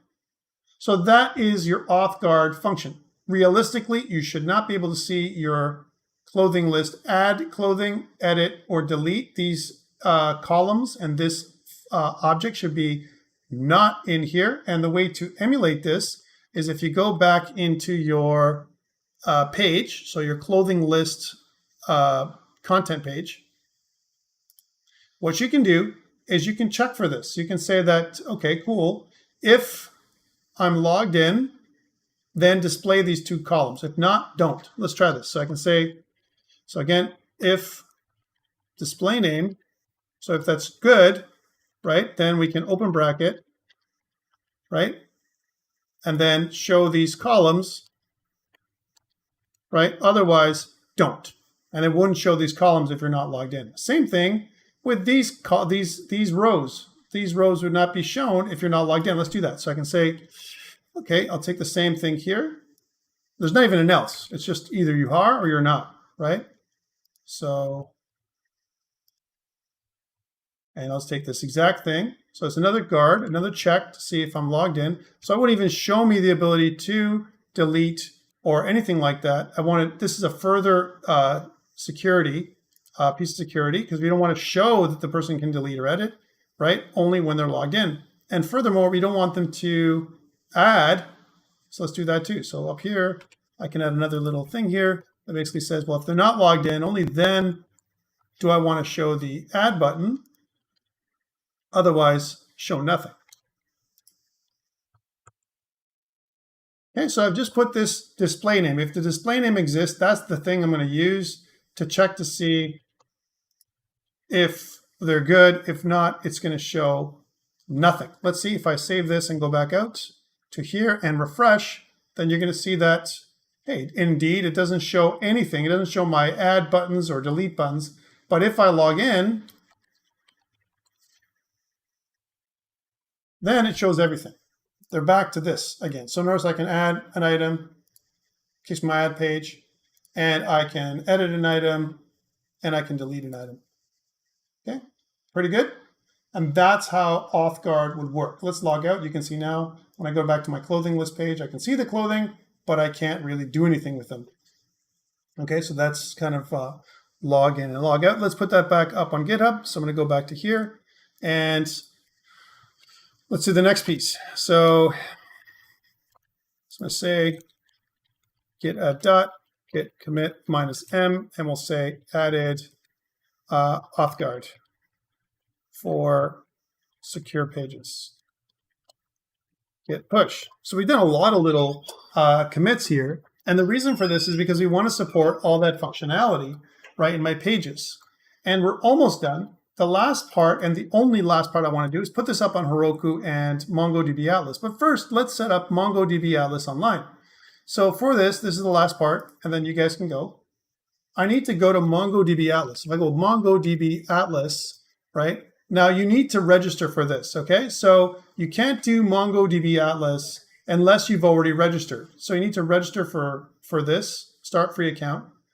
I'm going to sign in. It should take me to an address that makes sense. So if I start typing in, my username, and by the way, I can also log in with Google. Let's do that, see if it accepts me. So I can suggest I want to log in with Gmail, right, for me.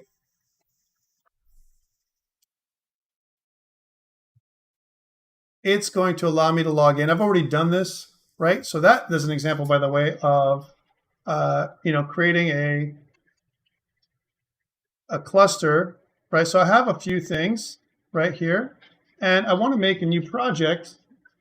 Once you've logged in and registered, my new project name is going to be COMP229 in the summer 2021 semester, and it's going to be week. We'll call this week 6, right? And then click next. All right, add members and set permissions. I'm just going to add a member called admin, right? The admin member, right? And this is the project owner, that's me, right? I'm going to click create project, right? So the admin member is right here. Let's create a project. Now it's going to take some time to create a cluster. We need to build the cluster or else there's nothing. Building a cluster does deployment, provisioning for my database. Let's do that next. And it asked me which one I want to create. Do I want to make one of these or do I want to choose free? Geez, free, because we're just learning. We're in a learning state. So click this one, please. Create a cluster.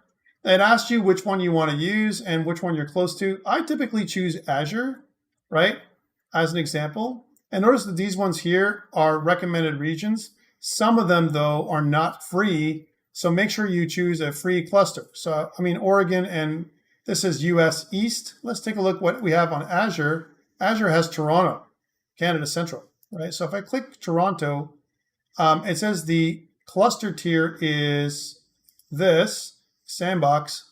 I can choose what I want, which is free forever, this one, okay? Free forever, no backup. And my cluster name is cluster 0. I can choose this to cluster COMP229, okay? Or whatever I want. And then after I'm done, if everything goes well, I should be able to create cluster. Now it's going to take some time. Your cluster is being created, and the clusters, think about this as a VM, a virtual machine that's online. That's just for MongoDB Atlas. Okay, that's what I'm creating here. All right, so again, it'd be very similar for you when you create an online database. You need this, guys, for assignment 2, and you're also going to need this same information that I'm going to give you for your midterm test. Your midterm test will also have a cluster you're going to connect to. Okay, I'm going to give you that information. You know, I don't think I added it in that you have to have your own. I think I allow you to log into my own, right? It takes a bit of time for you to provision the VM. When I say provision, all you're doing is you're creating the virtual machine online on the MongoDB Atlas server, right? So this is the thing that's happening here. Hopefully you guys are still good. I know that some of you took off, but I still got a few people that are watching, and I still got some people watching on YouTube. Yay, that's great. Sorry guys, I know I'm running over time, but I want to make sure that you have all this piece ready to go. And it takes a bit of time, doesn't it? Right? It takes a bit of time.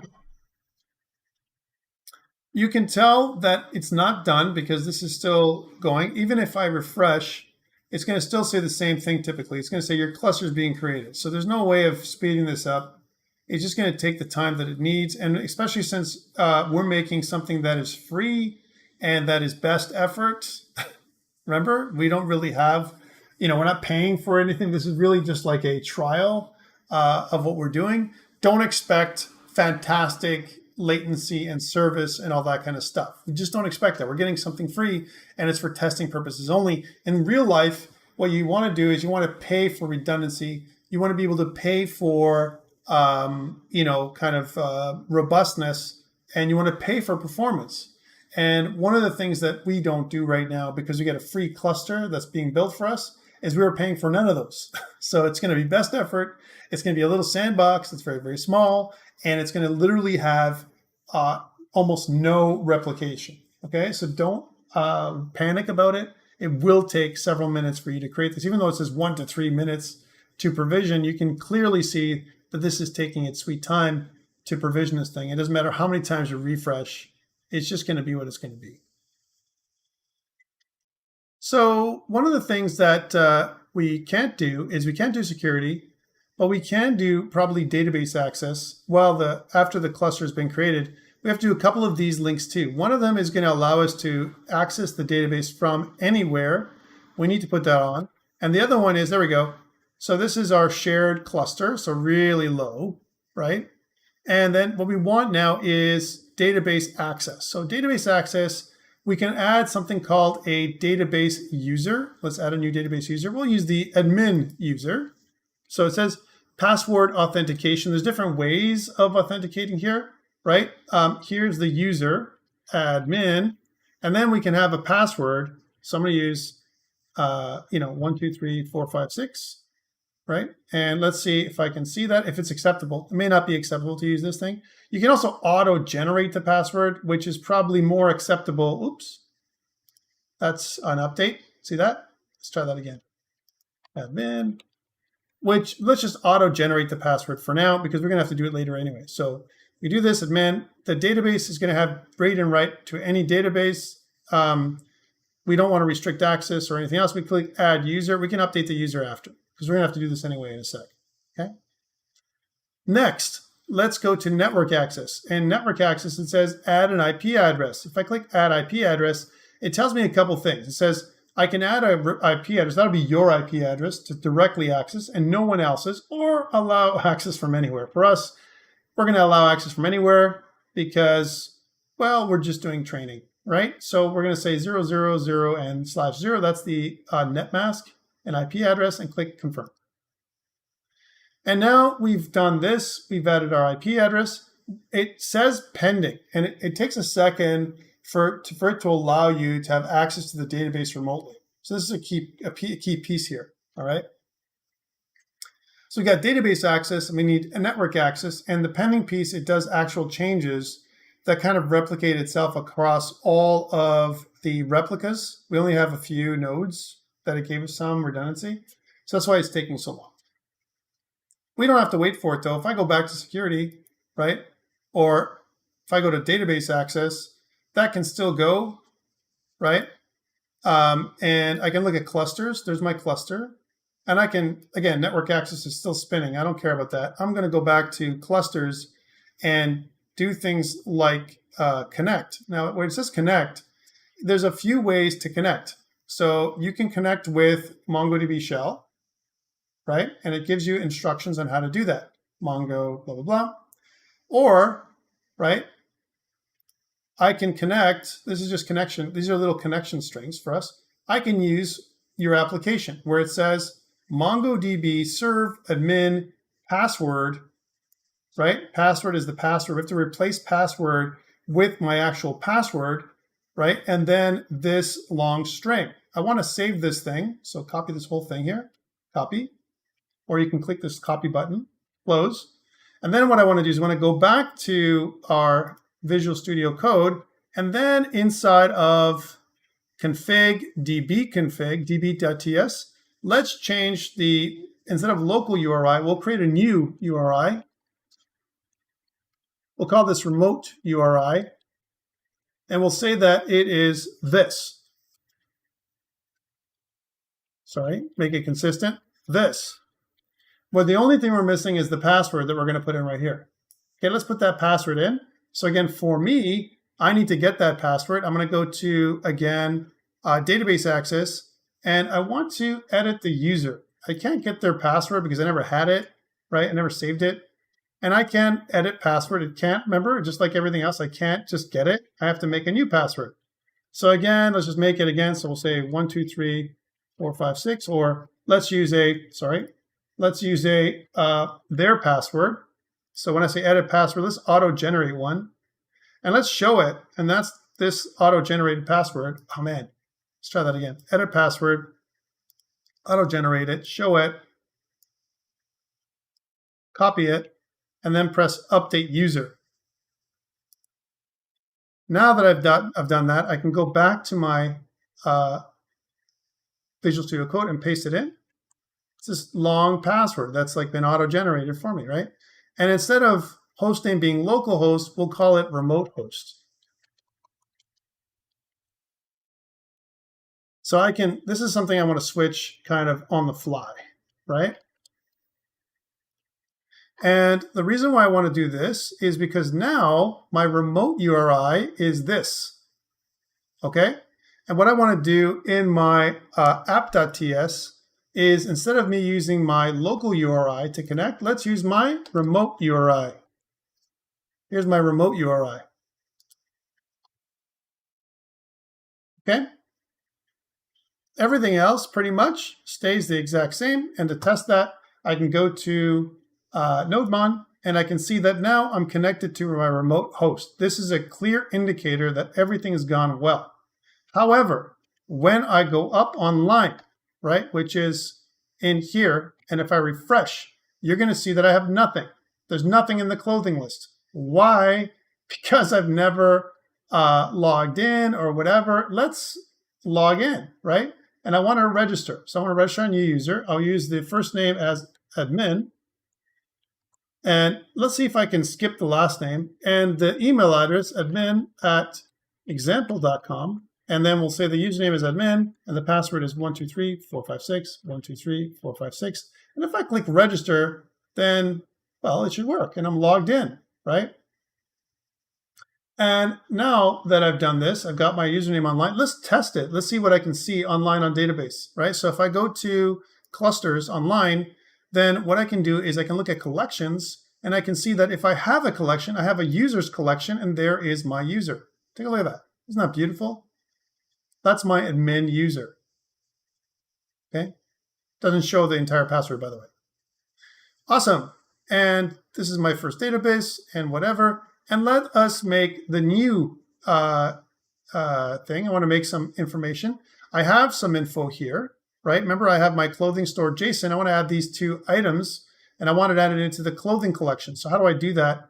Well, in here, I can add a new collection. So I can add in a new collection. The collection name is going to be called clothing. You can do this online, right? And then what I want to do is in my collection called clothing, right, I can add a new document. The document will be in the same structure that I want to add in the collection. So this is my ID. And then I can add in the next one and the next one and the next one. These are all strings. Notice it says that. So let's do that. So let's grab all of this. Let's see if I can do that for the new document. And just replace all of those. So let's see if that worked. And if not, then we'll know. Let's try that again.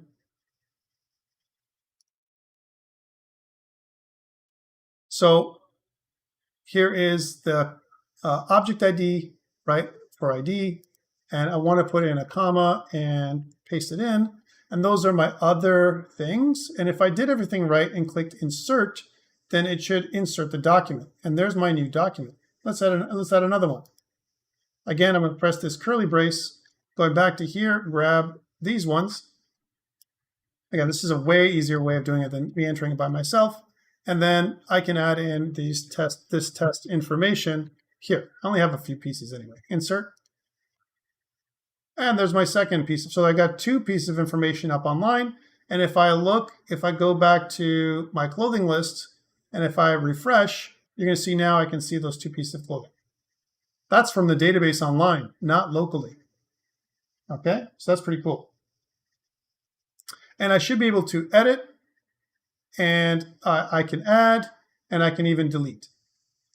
So pretty cool what I can do there. But now the last piece is putting all this on Heroku and connecting Heroku to MongoDB Atlas. This is the last thing I'll do, guys. I'm sorry I've taken you an extra half an hour to do it, but I want to show you the full gamut so you know what to do for your assignment 2, and you can see the whole thing in the modern way of doing things with TypeScript. So everything is good. I have my GitHub repo and everything else. Now it's just a matter of putting this up on Heroku, right? And I think we're almost ready to go here. So let's do that. So again, I want to go to Heroku. And on Heroku, what I want to do is I want to create a new app, right? So let's make a new app. Let's call it COMP229 in the summer 2021 semester. And then it's going to be week 6, right? So, and then I want to create a new app. I'm not going to call it week 6C. It's going to be week 6 for everybody. And then create app. And then what it's going to do is I want to connect it with GitHub. And I've already done this. I'm going to select Centennial College, and I'm going to type in COMP229 in the summer 2021 semester, and it's week 6C. You guys are the C team. And then click search. It's going to show me that particular link. I'm going to click connect. And just like last time, what I want to do is I want to enable automatic deploys, and I also want to deploy my main branch.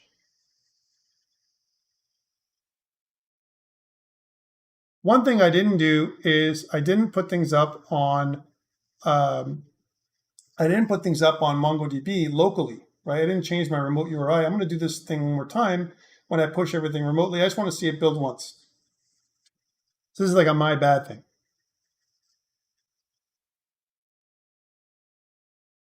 And once it finishes, you're going to see this process like we've done before. It finishes. You're going to have your dashboard on Heroku in a second where it builds a link.